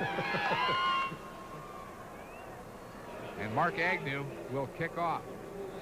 And it's real interesting that both quarterbacks are the kickers. Both quarterbacks seem to be doing the punting. They are just basically exceptional athletes. Agnew purposely kicks a low line driver and picked up there by number 22, and that is Andy Lundblad. And Andy is taken down at the 26-yard line, the 16-yard return on the kickoff for Andy. And with 39 seconds left, let's see what Mr. Wacker has up his sleeve. You know, head coach Tyrone Wacker, as we take a look at the scoring drive, 58 yards, a minute 52 seconds left. Jeff Large scoring on the 3-yard run. Head coach Tyrone Wacker is 22-6 at Jackson. He's 78-10 overall. Now, he started coaching at Gaylord, where he led them to the state title in 1972. So Tyrone Wacker, as we see him there, he's been to the state championship game before. A handoff up the middle, and sniffing that play out is Brian Leslie, the nose tackle. The give was to Jeff Brown, and he went absolutely nowhere. Now, that was supposedly a safe play. Let's run out the clock, and Brian Leslie almost turned it into a disaster. And that is going to be the end of the first half, and we've seen a pretty decent first half. A couple of mistakes, but I think we've seen that both of these offensive units can put some points on the board, and the second half could be an exceptional one. Now, we look forward to it with these quarterbacks threading the needle and the receivers hanging onto the ball. It's going to be a great, great second half.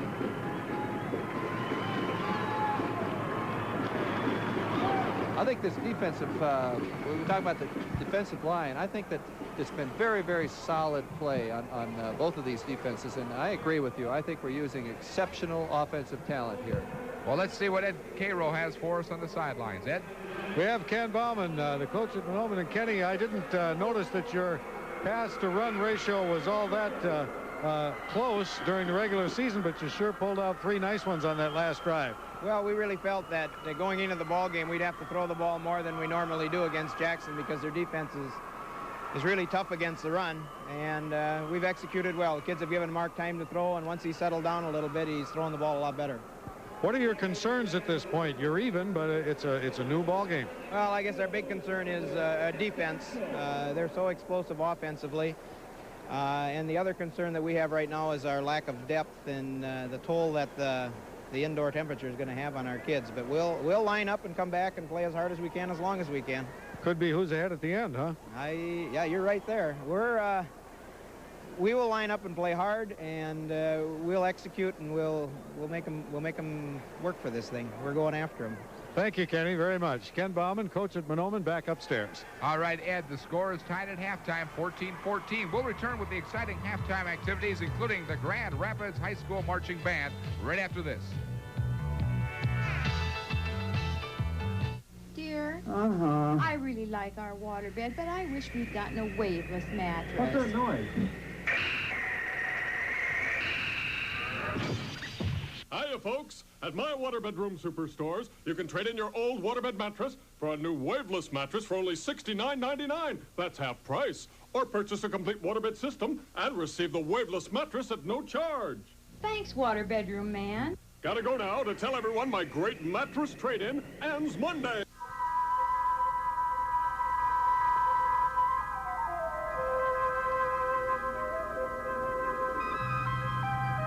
A Saab is engineered for those who seek out the thrill of driving.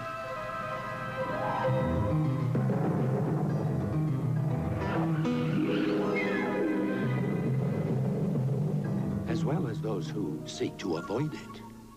See one of your 3 Minneapolis-St. Paul Saab dealers.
A sterling performance by the Grand Rapids Marching Band. And we'll return with the highlights of the first half action right after this timeout. When you come into Foreman and Clark, it's easy to see this overcoat's classic clean lines. It's all wool fabric and low price, but it's the extra touches like the Bemberg satin lining and the resiliency of hand sewing that make this coat special. The same goes for this double-breasted trench coat. Its price and look are great, and the zip-in liner makes it light, easy to slip on and warm. So don't be fooled by Foreman and Clark's prices. This label is your best guarantee of quality and value. If you're looking for a deal on an automobile, then you should be right here at the new Southdale Ford right now. You don't have a payment due until February of 1986 when you buy this 1981 Ford Escort for $79 a month, or only $24.88. How about this 1979 Chevy van conversion for $34.88, or only $132 a month? Right here at the new Southdale Ford, you don't have a payment due until February of 1986. So call us right now at 835-5555 and save. Here's the sound of a cold or allergy. Now listen to the new sound of relief. Dimetap was the #1 cold and allergy brand prescribed by doctors for over 20 years. Now Dimetap is available in new non-prescription formulas. 12-hour Dimetap Extend tabs relieve sneezing, stuffy runny nose, itchy eyes. 4-hour Dimetap Elixir does the same for children. Dimetap brings effective relief to you. Rodney Dangerfield stars in Easy Money tonight. We've got ourselves a good old-fashioned barn burner. Hello, everybody. Joe Schmidt along with Doug Kingsrider. Some action in the first half, and we had a lot of action in that first half to talk about. Doug, we're going to look at some highlights here in just a minute. Both teams got their offenses moving a little bit later in the first half. Let's take a look at some of those highlights. We'll start it out with Mahnomen. Here, the give is to Frank Burdick. He's gone. He is gone. He made a wonderful sidestep over a tackle that sprung him, and of course he put a lot of distance between himself and the defenders. They gave up about the 20.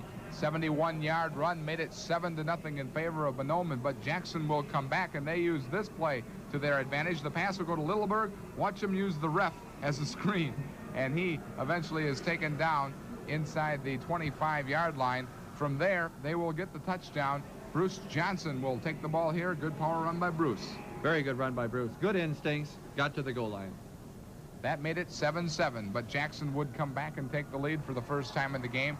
Jeff Brown takes it 18 yards. He's just about wide open. That made it 14-7 after the conversion. But Mahnomen will score in this 3-yard run. The point after was good, and a large hit on the 3-yard run, and that's where we're at. The score is tied 14-14. Take a look at the stats. Anything glaring stick out to you at all there, Doug? Well, strong rushing yards in terms of Mahnomen. Maybe more ball control, use of time longer. Penalties were low. I think the glaring thing is the turnovers. 3 fumbles for Jackson. They could have led by now. Yes, they had a couple of good drives stopped with a fumble. Of course, Mahnomen's fumble was a costly fumble for them because they were driving. The fumble came down at about the 20-yard line. So both teams have made some mistakes, but both teams have been aggressive, and we've seen some outstanding hitting in this game. It's been one of the harder hitting games we've seen so far. Yes, it has. In fact, the hits have even caused many of the fumbles. What do you anticipate here in the second half? As wide open as we saw it towards the end of the first half? I think even more wide open. These teams are confident. They know what they're up against. Mark Agnew certainly is much more confident in his passing ability. Wade Wacker knows what he can do. The receivers are anxious to make the big play and drive home in their new cars. So, all right, well, it could be leading them to a brand new title. We'll be back for the second half action right after this timeout with the score 14-14. Back in a minute.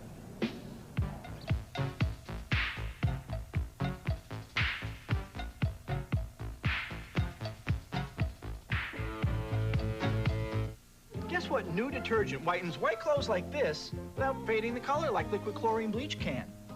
Your grandmother used it, and now it's got a new advanced whitening formula. Give up? It's new advanced Oxidol with, ta-da, green crystals with color-safe bleach. So, after soaking, can you guess the Oxidol white from the liquid bleach white? Now you can. Look at the faded color. So who whitens without the worry of liquid bleach? Guess. Friends, you can select from over $6 million worth of new cars and trucks right here at Viking Chevrolet in Fridley. Look at this car, a brand new. It's a 1986 Chevrolet Cavalier. How about this? $49 down, $169 a month, or $7,388. Now look at this car. How about this, friends? A brand new 1986 Chevrolet Celebrity. You're going to love me for this. $49 down, $209 a month with a sale price of $8,788. Let's pick the phone. Let's call the hotline. Do it right now. 786-6100. We're just waiting the start of the second half of this Class B championship game. Mahnomen and the Blue Jays tied up 14-14 at the end of the half. Tyrone Wacker, their head coach, is just headed out here now. We're hoping just to see what kept him. He kept his team in there quite a while. Hello, Coach. Just a quick question before you go back to the second half. It's been very tight, a couple of very explosive offenses. Yeah, it has been. I guess if we could hang on to football a little better, we might be in control a little bit, but that's a real good football team over there. And you got any good plays? I might have a couple drawn up. Okay. We can do something here in the dirt if we could get this turf out of here. Right. What I'm wondering is why did you keep everybody so long? You must have had a lot to say. Yeah, quite a bit to say. We just have to make so many try to make a lot of defensive adjustments. We've never been kicked around like this. But hopefully we made the adjustments to at least slow them down so we can get our hands on the ball a little bit. I suggested to the fellow in the same capacity on the other side of the field that it might just be the team that's ahead at the end. Yeah, I don't know. Hopefully we can play better defense this time. We just got to play better football around and hang on to football and just be more consistent on defense. Thanks, Coach. Have a good second half. Let's go back upstairs. All right, thank you, Ed. And I'll tell you what, Coach Wacker was one of the more colorful coaches that I've talked to during the week.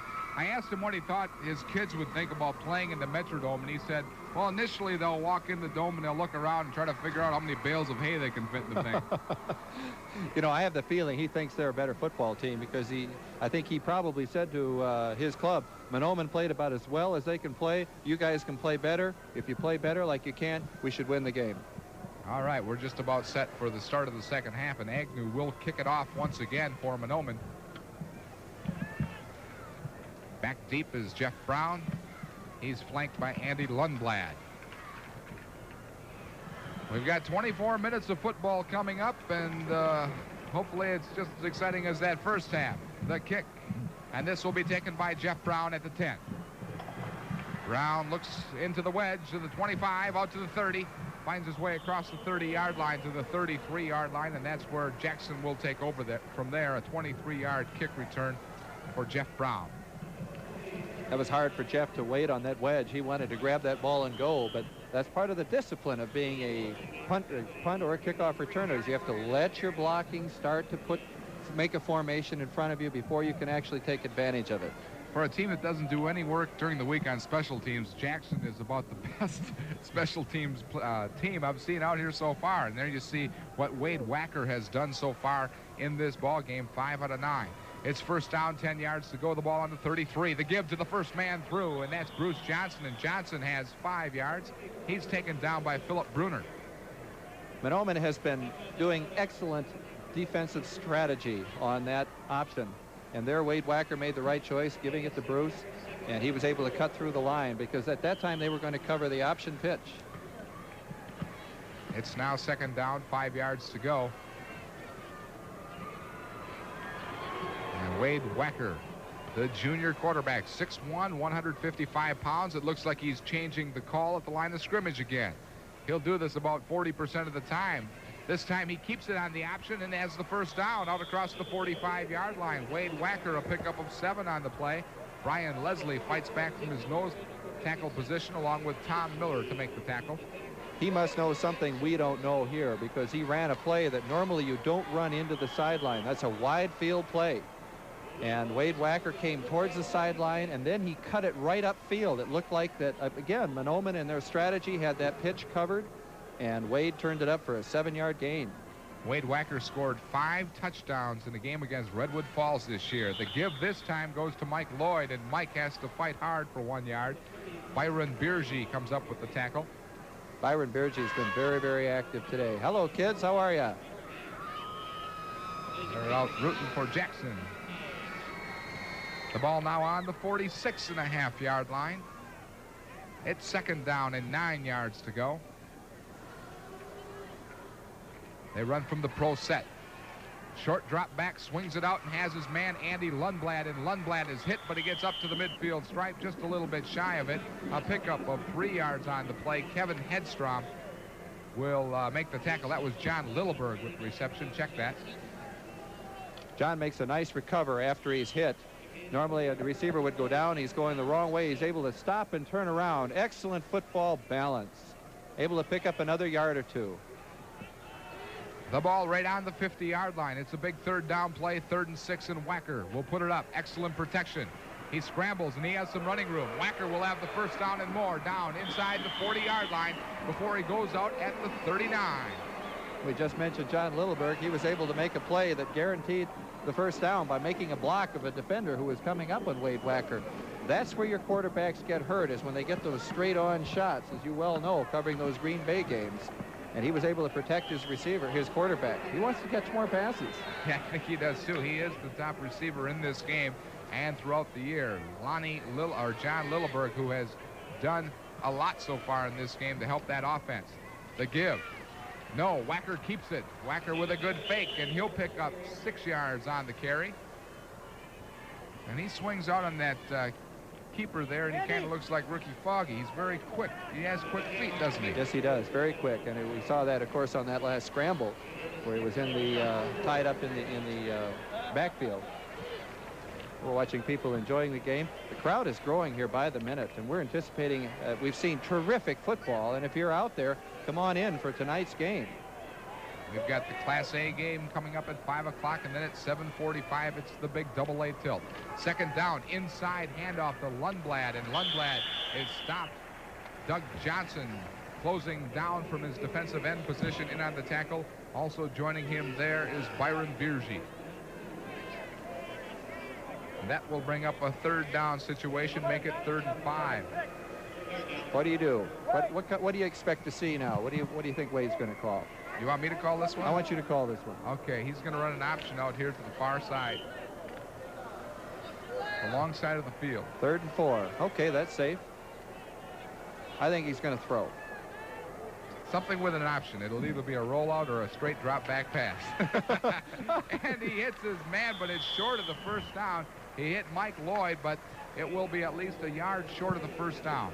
Every football game has its key plays. And as you look back over the game, the course of the game, as Bud Grant used to say, and probably still does, 1 or 2 plays make the difference in a game. Here is a play that could make the difference, one coming up. We've got 4th and about 1.5. Key play, momentum on Jackson's side right now. They've got to make this first down to, of course, enable them to score. It's a long yard, and Wacker keeps on the sneak, and Wacker has the first down. You know, we're finding something up about this team and about that quarterback. If he's in doubt about something, he is going to call his own number and take control of it. Wade Wacker. They're going to bring the chains out here anyway, but it seemed clear to me that he had the first down, at least from this vantage point.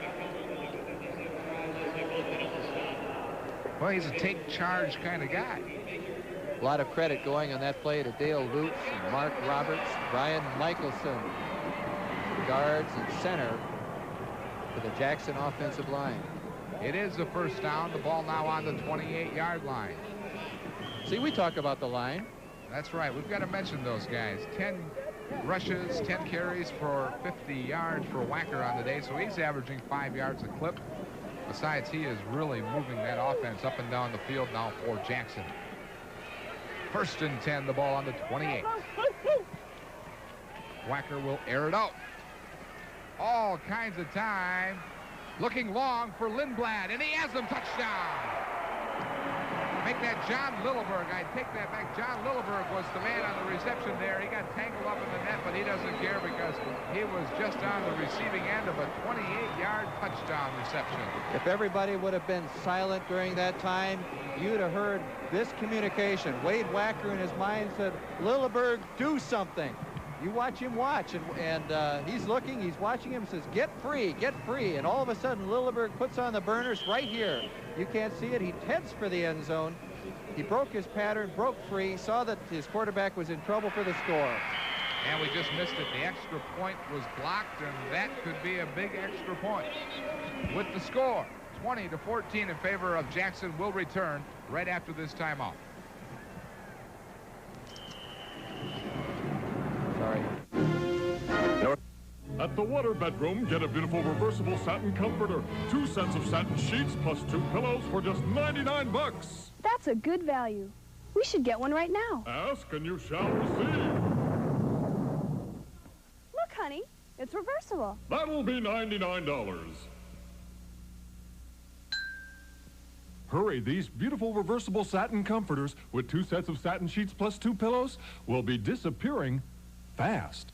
We have to have as many dollar profit out of a crop as possible, and Lasso seemed to put it there. Last year, Lasso herbicide won Bob Wilson's side-by-side yield test. If we would have used Lasso rather than the other herbicide on our total corn acres, we would have had more than enough to pay for our chemicals last year and part of our fertilizer bill. Farmer tested Lasso. Less stress, more yield. This year we're 100% with Lasso on our corn production, and I'm sure we'll probably be there down the road. So Jackson takes the opening kickoff in the second half and drives 67 yards to take the lead. They missed the extra point, and here's the touchdown once again. I wish we had a chance to watch Lilleberg. Excellent feat there. There we see Lilleberg. He breaks open, and it's a nice touchdown. Pass from Mr. Wacker to Mr. Lilleberg, and it's 20-14 in favor of Jackson. And now Jackson will kick it off. Back deep, Frank Burdick, and he's joined on his side by Tim Miller. They try to keep it away from Burdick, but Burdick will take the ball, bouncing on the 9. Burdick looking for the wedge. Burdick in trouble, but he fights his way out to the 21-yard line. He's taken down on the special teams by Jim Reed. A 13-yard kick return for Frank Burdick. We talk about football again being the game of inches, and we have a player coming down for Jackson, number 64. He's turning in. He's going to make a tackle and almost gets clipped. It could have been a 15-yard penalty. This was one of the nicest drives of the game for Jackson. 10 plays. They ate up almost 5 minutes on the clock. They went down 67 yards.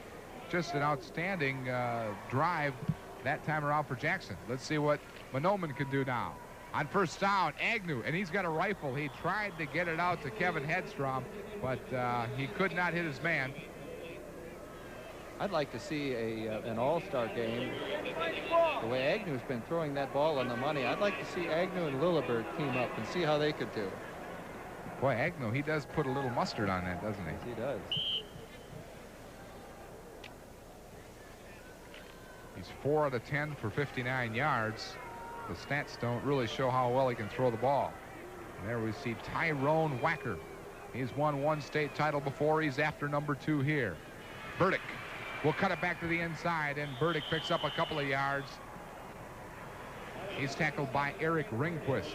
There's an example of what Coach Wacker was talking about in making defensive adjustments. We saw much more fluid defense there by the Jackson Blue Jays on that particular play to string it out, make Burdick run a little bit further to the sideline, don't let him turn up the field, get good pursuit, able to stop what has been in the first half probably a 6-7 yard gain, only to 2 yards. It's 3rd down, 7 yards to go. Kevin Hedstrom brought in the play from the sideline. Ken Bauman calling his own plays. It's a play action pass. Agnew with some time. He's rolling out, trying to sweep it out. Can't find his man. It was intended for Tim Miller, but Miller was covered like a blanket, and that will bring up a 4th down situation. Unfortunate for Mark Agnew on that time. His receivers kind of got tangled up a little bit with each other, and they lost the concept of what they were trying to accomplish with the pattern. And both of them got lost in the middle, and Mark Agnew was standing and looking at him. It just wasn't going to work. He did a nice job of being able to buy more time, almost made another play out of it. Agnew will do the punting. Wacker is back deep for Jackson. 5:46 remaining in the 3rd quarter. Agnew gets off a nice punt, a dandy punt, driving way back to the 45. Wacker takes it, and Wacker is tripped up. He takes it up to the 45-yard line, and there's timeout on the field with Jackson leading 20-14. Only Only Tonka Ford has it. New 86 cars and trucks for half price. That's right. Lease any new 86 and drive it for just half the sticker price. And payments starting at only $127 a month. And that's with no down payment. Only Tonka has new Escorts, Tempos, Mustangs, Crown Victorias, even tough Ford trucks and vans at 1/2 the sticker price. Over 200 cars and trucks tagged for 1/2 the sticker price and no down payment. But this offer ends 9 p.m. Monday, only at Tonka Ford. Don't miss it. Here's the sound of a cold or allergy. Now listen to the new sound of relief. Dimetap was the #1 cold and allergy brand prescribed by doctors for over 20 years. Now Dimetap is available in new non-prescription formulas. 12-hour Dimetap Extend tabs relieve sneezing, stuffy runny nose, itchy eyes. 4-hour Dimetap Elixir does the same for children. Dimetap brings effective relief to you. Jackson will take over. They lead at 20-14 with 5:36 remaining. And the special teams have played very well here in this ball game, haven't they, Doug? Yeah, they really have. And here's a case where a player doesn't have a chance to contribute. A sophomore maybe like Brian Neeson just made a very, very fine, outstanding play in tackling Wade Wacker and saving could have been another 20 yards on the return and keeping them down into Jackson's own territory rather than starting beyond the 50-yard line. Jackson will take over with the wishbone offense. The first time we've seen that today. Wade Wacker at quarterback.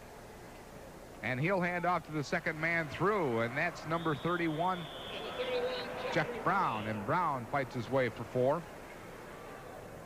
Maybe 5 yards. Very close to the midfield stripe.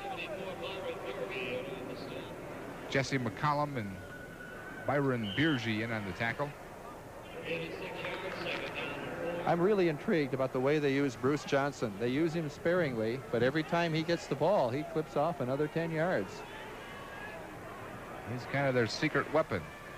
There's your man, Bruce Johnson up the middle. He picks up 4 or 5, very close to the first down. Taken down by Philip Bruner.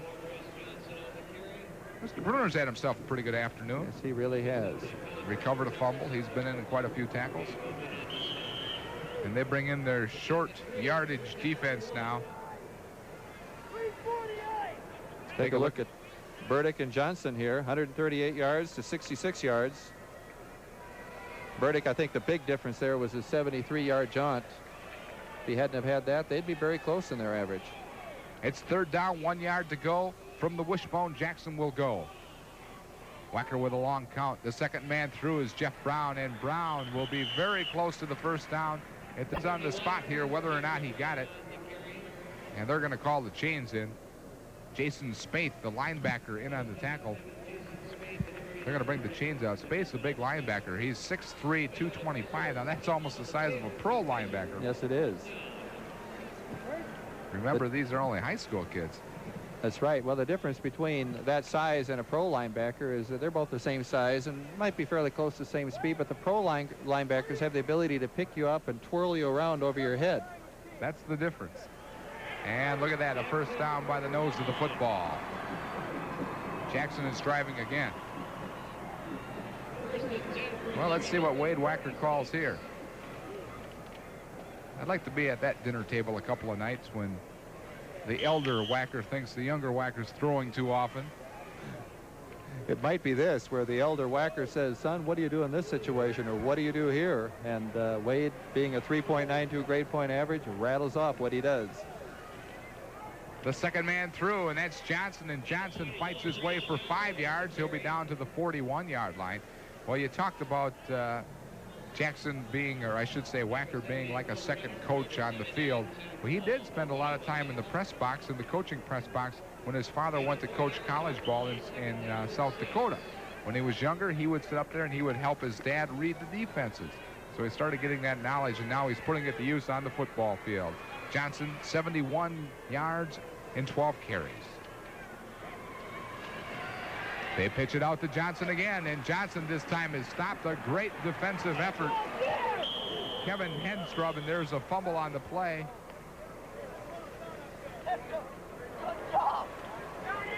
And the ball goes out of bounds on the 47-yard line. Kevin Hedstrom made what they call an outstanding defensive play. He came up like a flash out of his safety position and made a hard hit on Bruce Johnson, carrying the ball right there. Big hit, spun him around. Now other people can come and clean up, causing the fumble. Good, solid hitting going on down in the field. It's now 3rd down, 12 yards to go. A loss of 4 on the play. The pass, and the man is open.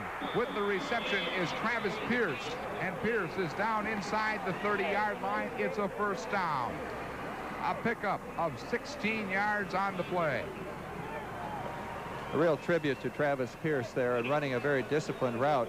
We'll get a chance to watch Wade Wacker, watch him with his eyes. He's his primary receiver right there. He throws, he stops, turns around, ball is right there. He found the seam in the zone, and Jackson has a 1st down.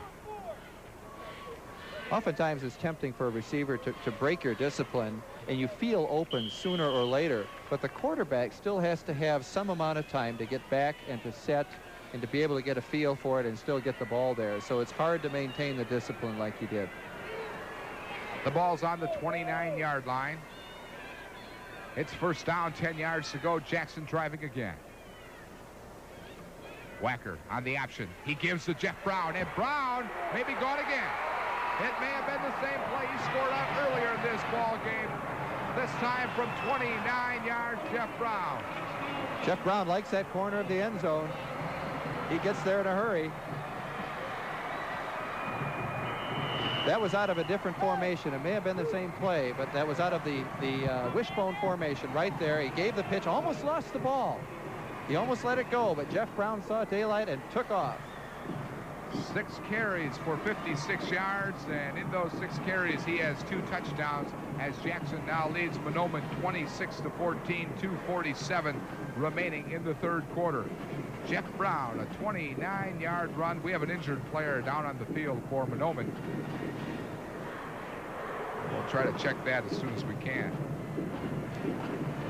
There we see. That's Byron Biorgi, who's been playing such an excellent game. We'll keep Byron out. He's going to get up and run off the field. Here we see the replay again. The give almost lost the ball. Jeff Brown able to pick it up. That's a hard thing to do. Keep your eyes on that open field and still try and scoop the ball off your thigh, but he did a great job. Must have been that tight end blocking down again. Oh, yeah, those tight ends, they have to do some work out there. Travis Pierce, number 82.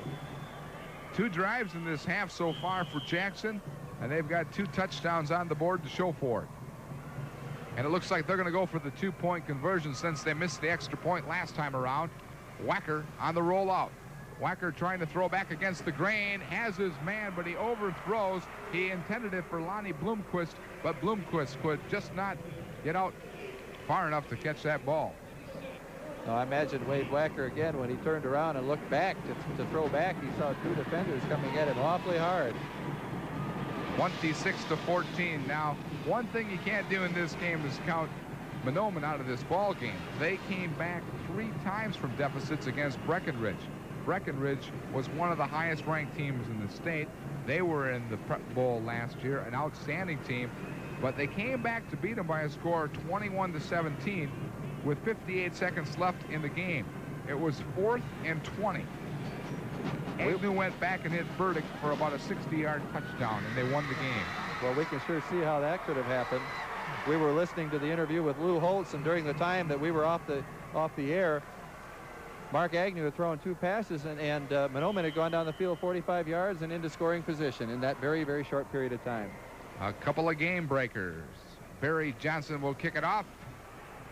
Burdick with the ball. The wedge up the middle, and he's out to the 33-yard line. Frank Burdick was sneaking behind his wedge. He almost tried to break out. A 19-yard kickoff return, and another nice drive by Jackson. 7 plays, 56 yards. This time they only used up 2:49 on the clock, and Jeff Brown doing the honors from 29 yards out. And it looks like the Blue Jays got to take a rest. It gets hot under that thing. Now when it's about 40 below zero, she'll keep that on all game. The ball is on the 33-yard line. Mahnomen will take over from there. The give is to Burdick, and Burdick is finding the going a little bit tougher here in the second half. A little tougher. They've made, of course, Jackson has made their adjustments that Coach Wacker talked about. And it'll be interesting to watch and see if there are linebackers who are keying on him now. I wouldn't be surprised if they're having to do that. What's going to happen ultimately, though, and I'm sure that the Mahnomen team is watching out for this, if they're keying on that run and they're keying on a great back, you're going to have the cornerback sometime come up too soon and leave that deep pass open, Joe. Let's look for it. It's second down, a pickup of 4 yards on the play. This time the give is to the first man through, and very close to the first down is Jeff Large. And Jeff Large is playing this game with a bruised sternum. And you know how painful that could be. I know how painful that is. And I've played with similar situations. I remember catching the ball, and the first thing I wanted to do was find the turf as quick as I could. It's the first down, a pickup of 7 yards on the play for Mr. Large, and the ball now just inside the 45-yard line. Really a balanced running attack on both teams. The give to Burdick, and Burdick this time only finds a couple of yards. Burdick has 142 yards on the game. There we take a look at Wade Wacker. He's just a puppy. He's only a junior, and I'll tell you what, he's going to be an outstanding senior. He's got, he plays this game like he's a senior right now. Yes, he does. He's, of course, had that advantage of having a dad as a coach, and then being very intelligent as well and a gifted athlete. It's second down, 8 yards after the pickup of 2 yards by Burdick, and Agnew will put it up. Agnew will go long. Agnew has his man, Tim Miller, but Miller could not seem to find direction. Tim, we forgive you. That is the most difficult of all passes to catch. Coming back and reversing, looking over your opposite shoulder. The field is, I think the field is relatively flat here. It does not fall off like a regular football field does. And so that's why he probably anticipated the ball not falling off as far to the right. There he is trying to look back over his shoulder. We forgive you, Tim. That is a tough, tough catch. It's third down, 8 yards to go from the 47. Agnew, 4 out of 12 for 59 yards on the afternoon. Agnew with plenty of time. He has his man, and he holds on to it. Yes. With the reception is Doug Johnson, and there's a flag on the play, and that flag was thrown in the vicinity of an interference call. It looked like on the coverage there was Mark Rodina, and I believe the flag may be defensive pass interference.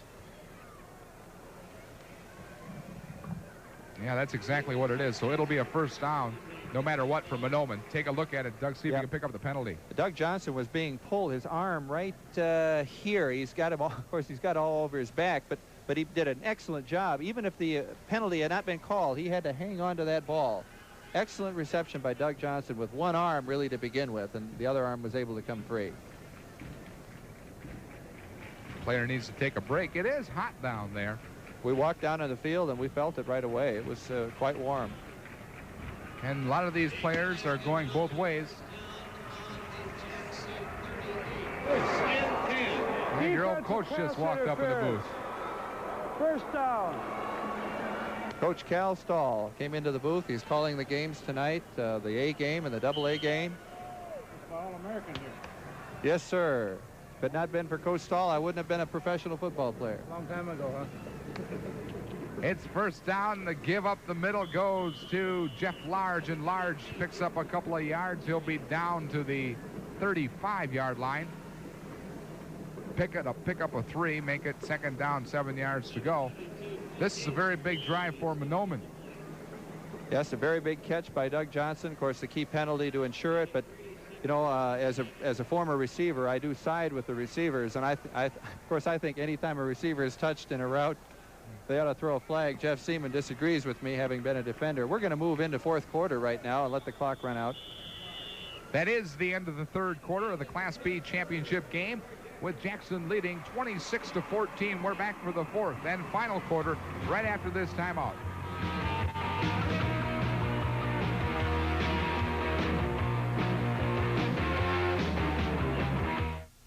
A Polaroid camera can do something important for you every day.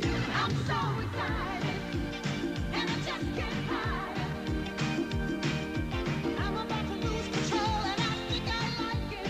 Oh yeah, I'm so excited, woo woo, and I just can't hide it. do what no other kind of camera can do.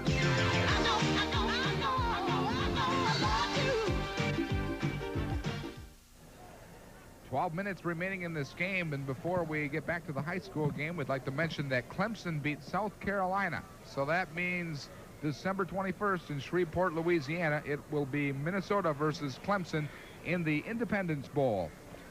And I think that's a big thing for the Gophers to get back to a bowl game. They closed off the season in a rather tough fashion, but they're in a bowl game. Yes, they are in a bowl game. And again, we mentioned it earlier, though, Joe, that they played some exceptionally difficult teams this year. It just so happened that the Big Ten is coming on very strong. Of course, Ohio State and Michigan have always been very strong, but now we've got an Iowa edition. Michigan State is strong. Of course, they played Oklahoma this year.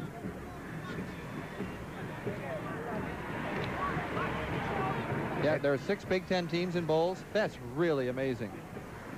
It's second down, 7 yards to go. The ball on the 35-yard line, and Mahnomen is driving. Mark Agnew has done a superb job at quarterback so far. His statistics as far as percentage go are not right up there, but he's done a great job of leadership, and he's hit a couple of big plays. And Tyrone Wacker is upset about something on the sideline.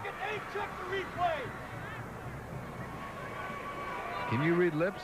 I can't read lips. Kind of reminds me of road construction down there. A lot of guys standing around just sort of talking. They normally don't talk that loud. They got the orange flags. See them down there standing there holding orange flags. No cars, though. And we seem to have a jam up here because we're waiting for some play to happen. The Indians of Mahnomen took the lead 7-0. The Blue Jays came back, led it 14-7. It was tied at 14 at the end of the half. And now with 12 points in the third quarter, Jackson has taken the lead 26-14. We've got some Jackson players pointing as if it's those guys' fault. Got the camera out on the officials. We're going to move in close, and he's going to explain something now on the chains.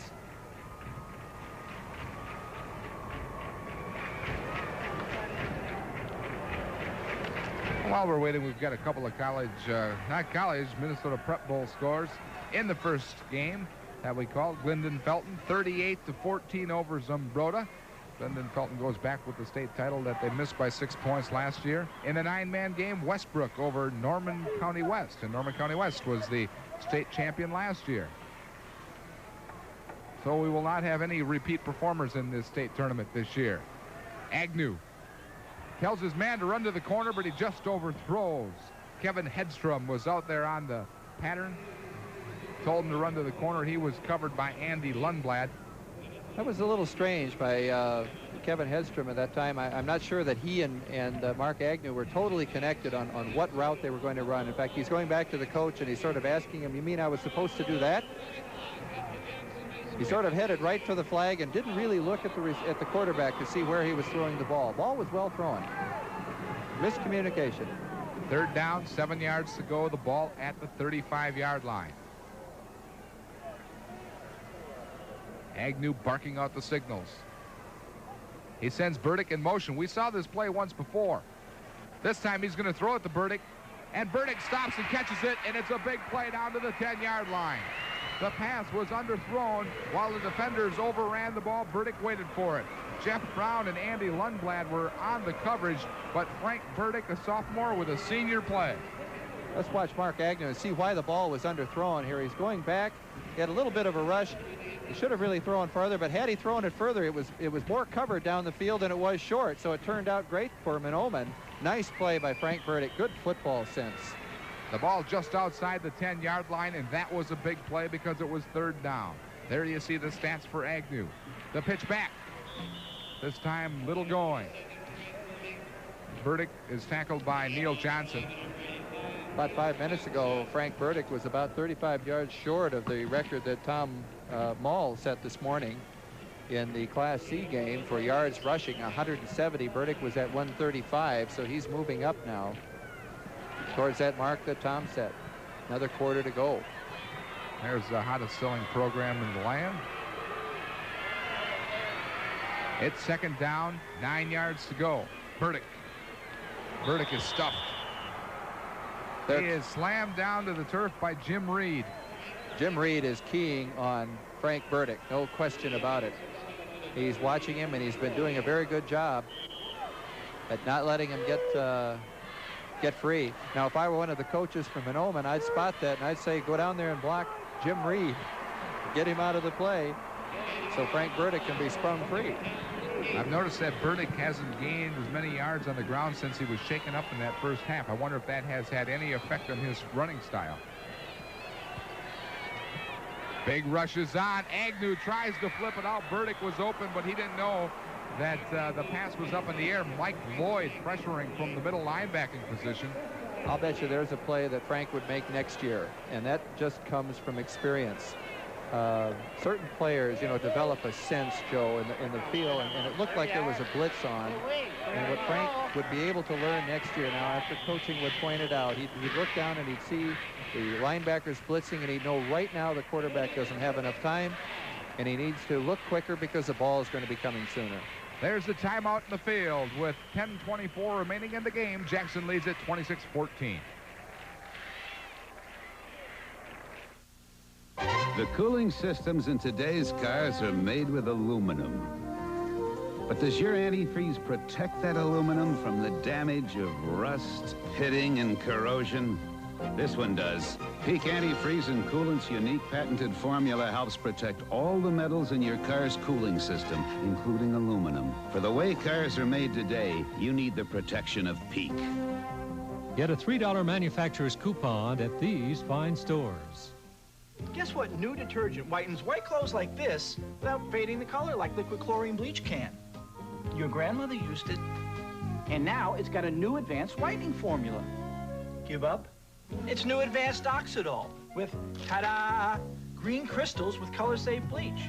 So, after soaking, can you guess the Oxidol white from the liquid bleach white? Now you can. Look at the faded color. So who whitens without the worry of liquid bleach? Guess. A big play coming up for the Indians from Mahnomen. It is 4th down, 9 yards to go. The ball resting just outside the 9-yard line. They can get a first down at about the half-yard line. Mark Agnew, the quarterback, the biggest play for Mahnomen. He's under pressure right away. Gets it out to Burdick, and Burdick can't run under it as he's double covered. And Mahnomen will have to turn the ball over to Jackson, and that was a very big defensive play for Jackson. Yes, it was, and credit the rush there. It just, Brian Michelson came through and rushed Mark Agnew very hard. He could not throw on rhythm, and he had to throw it out too far to be safe, and Frank Burdick just could not reach the throw. So Jackson will take over on their own 9-yard line with 10:20 remaining in the game. There's still plenty of time in this game for Mahnomen to come back, but it would have been nice for Mahnomen to score on that drive. They drove all the way down. Wacker gives, and with the ball is number 30, Mike Lloyd. Mike Lloyd picks up 6 yards all the way out over the 15-yard line. Doug Johnson in on the tackle. Looks like his uniform's dirty. How do you get a uniform dirty playing on AstroTurf? I don't know. This is where champions are really made right here. We'll find out who is the championship team.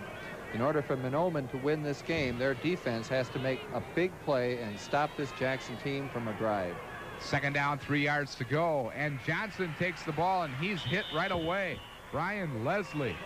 And he's had a real nice job from his nose tackle position today, too. A real good game. Yes, he has. He came through and made that big play that we're talking about. Now we had a 2nd and 8. Now we're at 2nd and 2. Now we're down to 3rd and 3.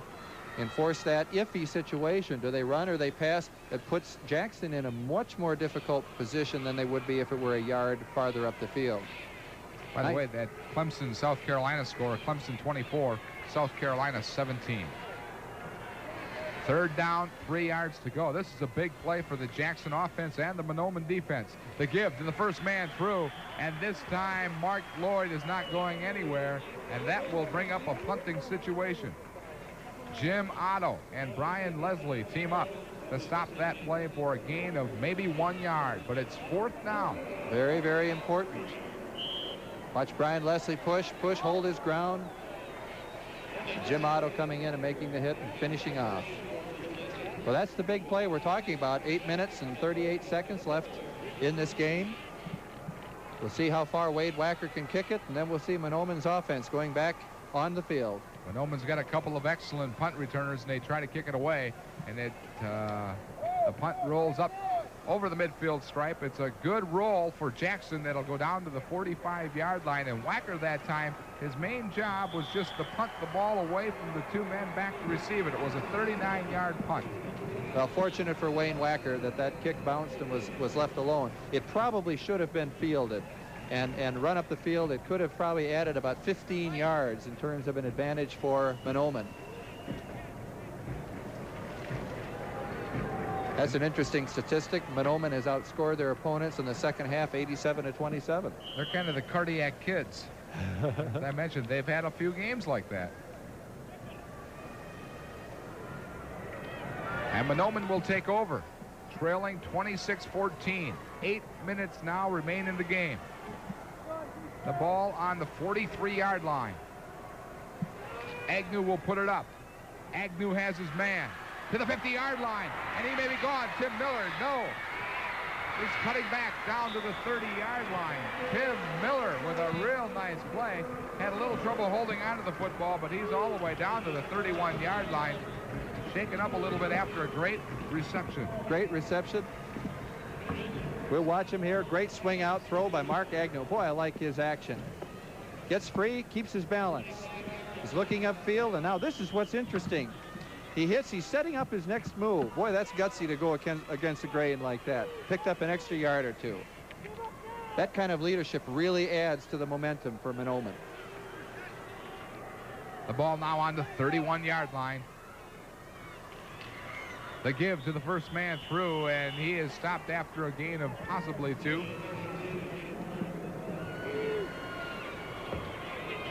Jeff Large with the ball. In on the tackle was Mark Roberts. I would have to say that Mahnomen has had the upper hand here. Look what's happened. They've driven the ball in a long drive down the field, ate up the clock a lot, were unsuccessful in scoring. A little dump pass could have scored. They stopped Jackson with 3 plays, forced him to punt. Now they're back down, knocking on the door again, Joe. At second down, 8 yards to go from the 29. Agnew under pressure. Agnew has his man. The first down. Down inside, fighting, and that's Kevin Hedstrom. He did not want to go down all the way to the 15-yard line. Finally carried down by Jim Reed and Mike Lloyd. Take another look at this one. Watch Mark Agnew. Watch this one from the turf. When Joe said he was under pressure, he wasn't kidding. All of a sudden here, and whack, he gets hit. Great throw. Reception, fighting for yardage. I just love to see these guys fight for yardage. It's very, very impressive. He broke 2 tackles, and then it took 3 guys to bring him down. The ball now on the 15-yard line. First down, 10 yards to go, 6:44. Burdick in motion. Agnew with time. Agnew trying to hit Burdick. The ball's tipped up in the air. Potentially could have been picked off, but the ball went out of bounds. Mark Agnew and Ken Bauman are exchanging some words and some guidance from Ken. You know, it's interesting. Ken has been going out into the huddles on the timeout. I don't think I've ever seen a coach do that. Oh, a lot of coaches do that in high school now. And instead of just bringing one player over, they like to talk to the whole team. Kevin Hedstrom's coming back in now with a play for Mark Agnew to clarify what they're going to do. We've got 2nd and 10. Agnew 7 out of 19 for 114 yards. And the clock is becoming a factor. 2nd down, 10 yards to go. They're running Burdick in motion again. This time he's looking the other way, though, trying to hit him over the middle. He was looking that time trying to hit David Nelson, but Nelson was covered. They've run that same type of thing where they run Burdick towards the sideline, and I think they run a whole series of plays off of that one formation, that one look. I think Mark Agnew may have just thrown the ball away there. There wasn't a whole lot in that play. It was a rather strange pattern. It didn't appear to have that clean look, you know, from our perspective, where there's a wide open receiver. They're trying to accomplish one certain open area and getting a receiver into it. It's 3rd down. And another big play for Mahnomen. Agnew has all kinds of time. Agnew has his man for a first down. That's Kevin Hedstrom, who is turning into a key receiver late in the game. the ball down to the 5-yard line. Make that Harley Hansen, who has just checked into the game, number 20. Mark Agnew had a lot of zip on that ball. And it couldn't have been there in any shorter period of time. Watch how the defender comes over his back here, nearly makes the defensive play, knocking the ball away. Nice defense. John Lilleberg. No, that was Harley Hansen on that one. But didn't John make the defensive play? Oh, John did make the defensive play. You're right. I'm sorry. Burdick. Burdick down to the 1-yard line. And they will mark it just shy of the goal line. Wade Wacker makes the tackle. Wacker's been playing a big part in this game, both offensively, defensively, and on special teams. Here we come, Burdick finding an, cutting outside nicely, finding that open. Boy, he sure puts his head down when he gets that ball in there. The ball is automatically down when the ball hits the ground. It's an automatic down, so that was not a fumble. The ball on the 1-yard line, and Agnew will take it himself. Agnew, does he cross the plane? We are waiting for the official signal. And I don't believe they're going to give it to him. That would make me so mad when I was playing, Joe. How do those officials know that he didn't crack that plane? How could they mark it on the 1-inch line or the 2-inch line? Of course, the defense, they think he should be back farther. Oh, look at that hit by 54. That's Jim Reed. Jim Reed. Excellent play. He's a big linebacker. They'll try it again. This time they give it, and it's almost stopped, but Jeff Large is able to sneak over, and he has a touchdown, and we have ourselves a ball game, 26-20 right now. That's correct. Mahnomen has been doing a great job, and they've taken back this momentum in this football game. They've made 2 drives down the field. One was just a little bit short. They had to try a 4th down. Here's the touchdown play. Jeff Large going in. There's the official giving the uprights. Now we've got the kick. If he's successful, we got 26-21. One more score would do it. And the Cardiac kids are hanging in there from Mahnomen. They've had the experience in coming back. They know they can. Agnew with the kick. And it's up. And he missed it. He shanked it a little bit to the left. There's a timeout with 5:03 remaining in this game. Jackson leads it 26-20 over Mahnomen.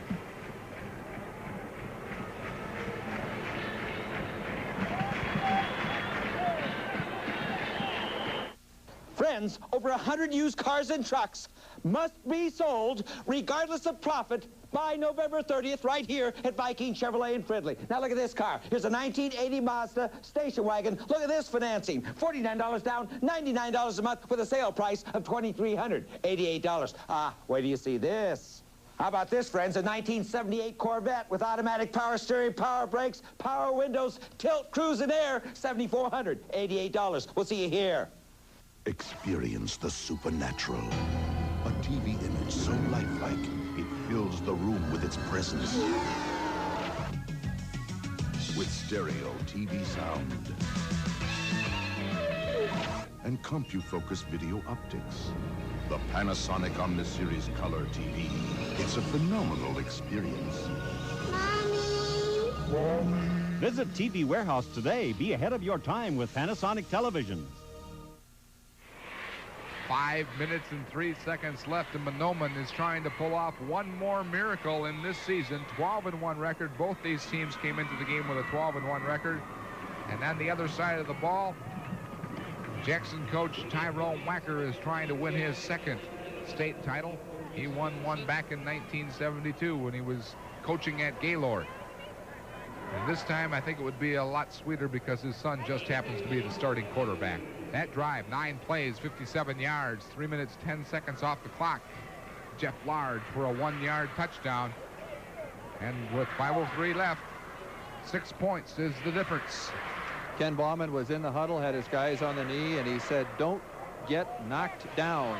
Stay on your feet. Make the tackle. Keep your heads alert. Hit him in the ball. Make a fumble. Jump on the fumble. Right now, a turnover could make the difference in the ball game, no question about it. Onside kick, but the kicker missed it. It has to go 10 yards.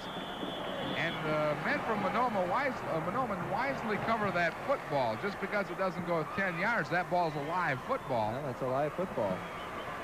Well, that was a good attempt. It was a great attempt. You know, I probably said all those things, and he probably forgot to say kick the football. And the man who did it was Mark Agnew, who's done just about everything else today.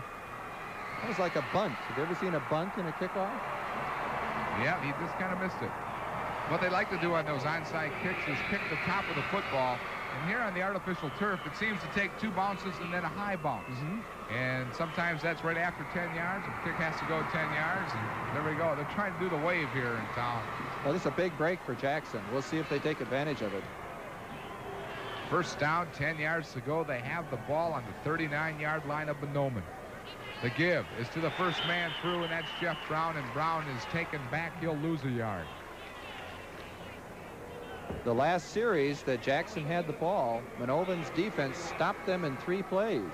And that was maybe one of the very few times that that's happened today. Jackson has stopped their turnovers. They had 3 turnovers right away in the game and haven't had any since then. They picked up a yard on the play at second down, 9 yards to go, and we'll keep our eye on the clock because 4:15 remains. Wade Wacker changing his call at the line of scrimmage. He'll run the option. Picking up a couple of hard-fought yards, and there's a fumble, and Mahnomen says they have the ball. There's the break they needed. And I'll tell you what, the cardiac kids are trying to pull off another miracle. That's exactly where they would have had the ball had they kicked a regular kickoff and stopped them in 3 plays with a punt. Only they got it a lot sooner. Isn't that interesting how it worked out? Well, they've got a long ways to go now. 70 yards in 4 minutes and 1 second. There we take a look at the fumble. Ball is stripped. There's a great defensive play. They're tackling the ball, grab his arm and pull it back. Hang him up. Don't let him get down before we can hit that ball away from him. Byron Bierge, his second fumble recovery. He has played quite a game this afternoon. Byron is charged up. He says, let me in there and play fullback. I want that ball again. He wants to be the refrigerator, huh? And a look of concern on the Jackson bench. They lead by 6 points. But they know that right now, Mahnomen has the momentum. They are 69 yards away from tying this football game up. Agnew gives to the second man through Burdick, and there are flags all over the place. Burdick picked up 5 yards, but flags are down. Those flags were almost immediately upon the play. Appears to be against Mahnomen. Yep, the illegal set. And that'll wipe out that 5-yard gain. 3 minutes, 32 seconds left in this Class B title game. I'm sure that Ken Bauman now is thinking back to that, was it the Breckenridge game where they came back? Yes. 3 times to score, and he's saying, you can do it. We've got penalties now, too, for 15 yards on Mahnomen. That's a very, very light penalty game. Agnew on 1st and 15. Agnew, and he has his man. He swings it out and finds Harley Hansen. Harley Hansen's second big reception of the game. Good for 10 yards, but it'll be short of the first down. Second down and make it 6 yards to go. Mark Agnew is a junior, and we were talking about Wade Wacker being a very, very good college prospect. This Mark Agnew is an excellent college prospect as well. He's got a good arm, no question about it. Fumble. There's a scramble. And so far, no one is signaling. Jackson has the football. Mark Rodina is the man who recovers the fumble. It just seemed to be a bad exchange between the handoff, the quarterback, and the handoff. Oh, there it was. He was going to take it away and go for the second man through. And what happened was the fullback, it may have been Jeff Large, actually reached out and knocked the ball away. 2:40 remaining in the game. And now Jackson has to burn up that clock. They lead by 6, 26-20. Wishbone formation. They'll try to run that clock out Bruce Johnson bowls his way for a couple of yards. 2:23, 2:22. The clock is winding down. Do we have a 2-minute warning in high school football? No, Joe? we do not. Each team has 3 timeouts remaining. It's second down, 8 yards to go. Jackson is 2 minutes away from their first state title. Wade Wacker at the control. Wade Wacker hands off to the first man through. There's a fumble. Mahnomen has the football. Mahnomen, a fumble recovery there by Jason Spaeth. And he's still down on the ground, a little shaken up, but he sacrificed for the team. And Mahnomen, with 1:51 left, still has a chance. Wacker makes the handoff here. There's just a very, very good hit. Kevin Hedstrom, boy, he's quite a player. Strong defensive player. He's made a couple of offensive receptions. Many of these fumbles today have just plain old been good hitting football. Forcing a mistake. Well, Jackson has itself in the record books for the most fumbles lost. That's not the kind of record you like to hold at the Prep Bowl, but they have 5. The old record of 3 by Breckenridge. See if we can get a good look at that. And what Hedstrom did there is he put his head right on the football. Right on the football. And that's, of course, what causes fumbles. As a running back, it's very, very difficult. But in a situation like that, those guys just have to, with 2 minutes left in the game, have both hands on that ball. And they've got to be more interested in the ball than the yards. Now, Jason Spaeth leads the game. Now, he is a starting guard on offense. So they'll have a new guard in there on offense who will have to do some awfully mighty good pass blocking. The ball is on the 32-yard line. 1:47 remaining in the game. Mark Agnew, the quarterback, in motion. Under some pressure, gets it out and has his man, but it's incomplete. The pass was intended for Doug Johnson. Knocked away by Andy. Incomplete. Andy Lundblad came through and was able to get his arm through there. Just a professional defensive play. Well, with 1:35 left in the game, there's no question that Agnew will be airing it out. He's 9 out of 23 for 134 yards in this game. I would expect that Jackson's defense now is going to start to fall back. They have to. Their 4 linebackers are dropping fairly deep. Agnew has to move his team 68 yards to tie the game. They do give it off to Burdick. Burdick is a game breaker. Burdick all the way out to the midfield stripe. Timeout. Call a timeout. Call a timeout with 1:29 left. No, I don't believe they did call the timeout. All right, let's watch Burdick come through this hole. This is the danger of, you know, having a guy like Burdick and having your linebackers drop back, as we had mentioned, to cover a deep pass. You leave it open for a scat back like him to get through and hurt you. The clock is now going. 1st and 10 from the 50. Over the middle. Intercepted. Mike Lloyd with the interception. And Lloyd down to the 40. Inside the 40-yard line. Finally taken down at the 36. And that may have been the straw that broke the camel's back right there. It looked like a good pitch, too. It did look like a good throw.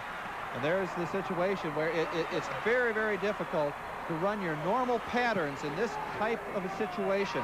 The linebackers are going to be dropping deeper, and either the quarterback and the receiving team has to run shorter patterns and come underneath the linebackers, or they have to run deeper. Here's a case where the linebacker did exactly what he was supposed to do, came back underneath and made the interception. Number 30, Mike Lloyd. Played a heck of a game today. Not a bad return either. No, the throw was right on the money. It was just that Lloyd was able to sneak in under.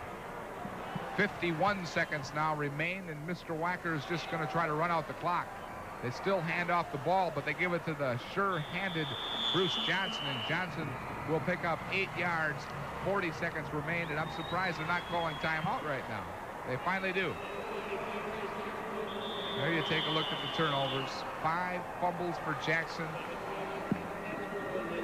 And that's right there. It's kind of surprising they lead the game, but remember when we came into this game, we told you that they do fumble the ball quite a bit.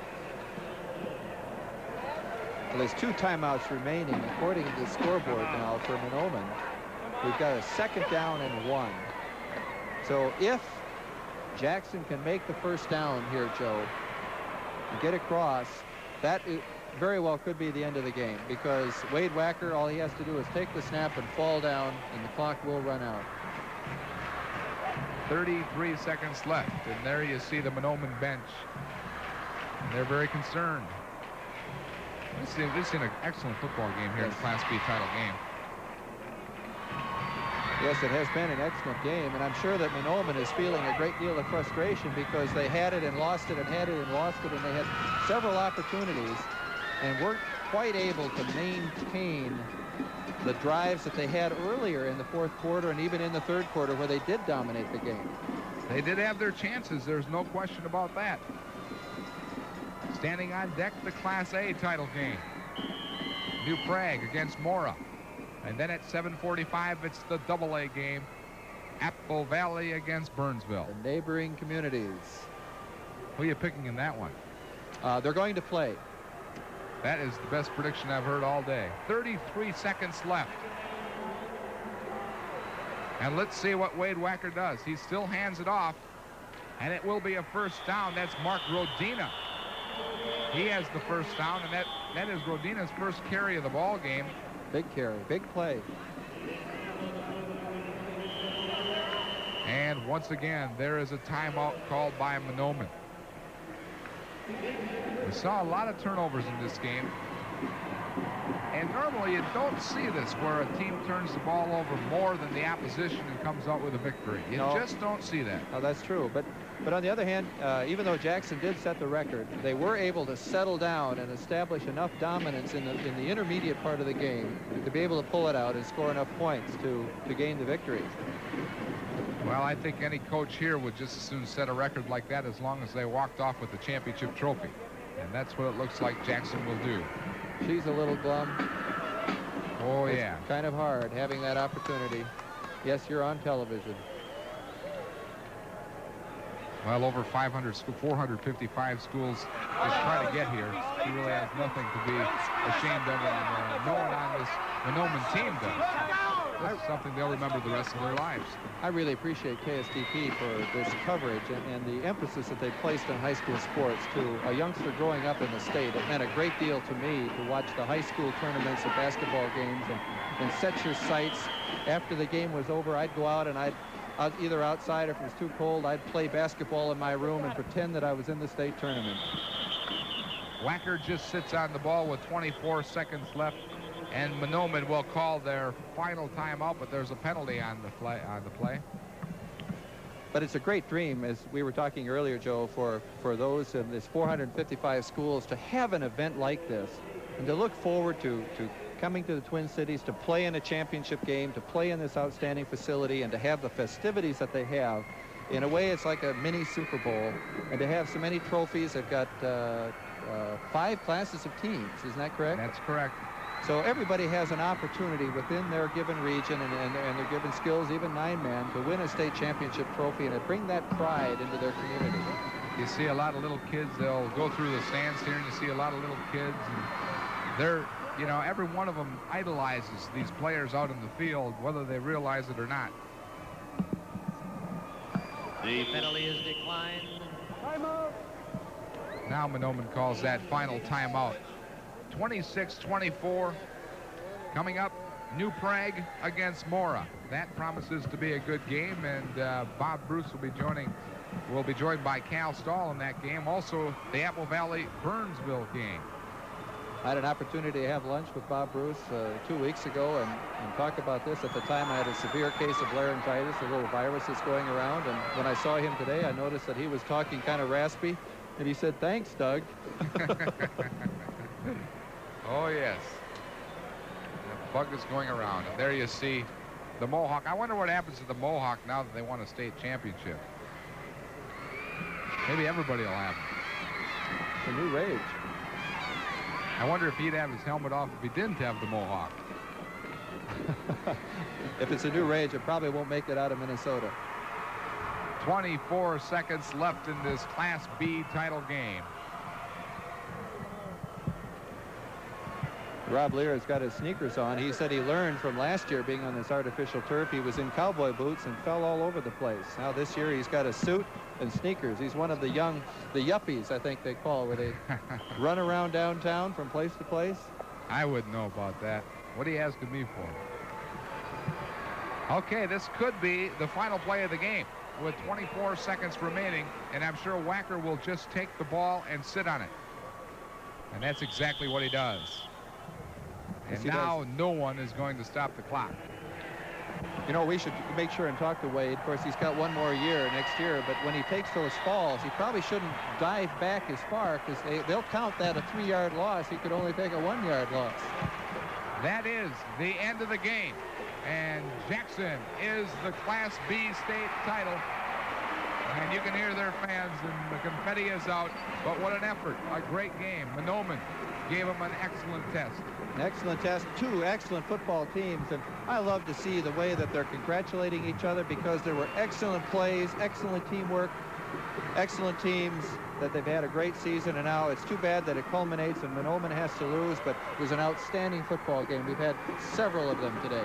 Well, both these teams seem to have a lot of young players on it, so they'll have their chance to get back in this dome one more time.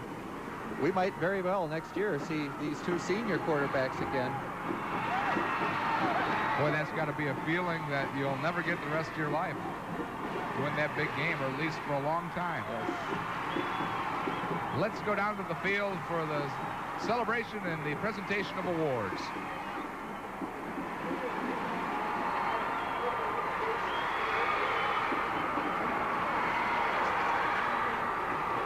Ladies and gentlemen, your attention is directed to the area in front of the Mahnomen Rooter section.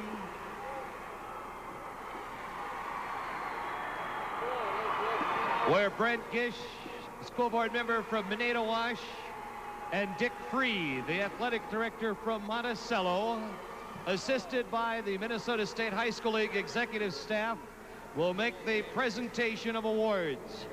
Will the captains of the Mahnomen team come forward to receive the silver medals and the second place trophy for the B tournament in football? Mahnomen state runner-up 1985.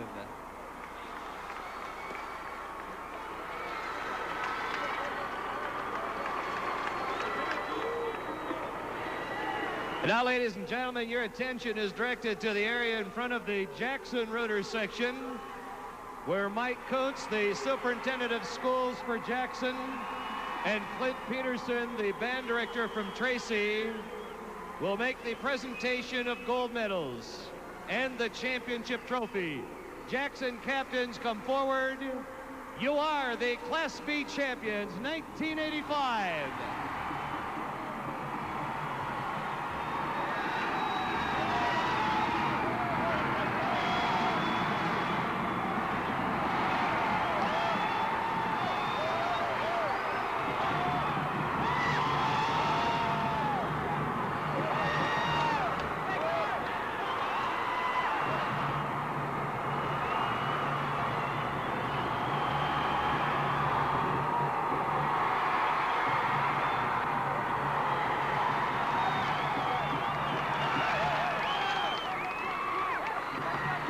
Your attention, please. The Westbrook football team, please meet at the loading dock.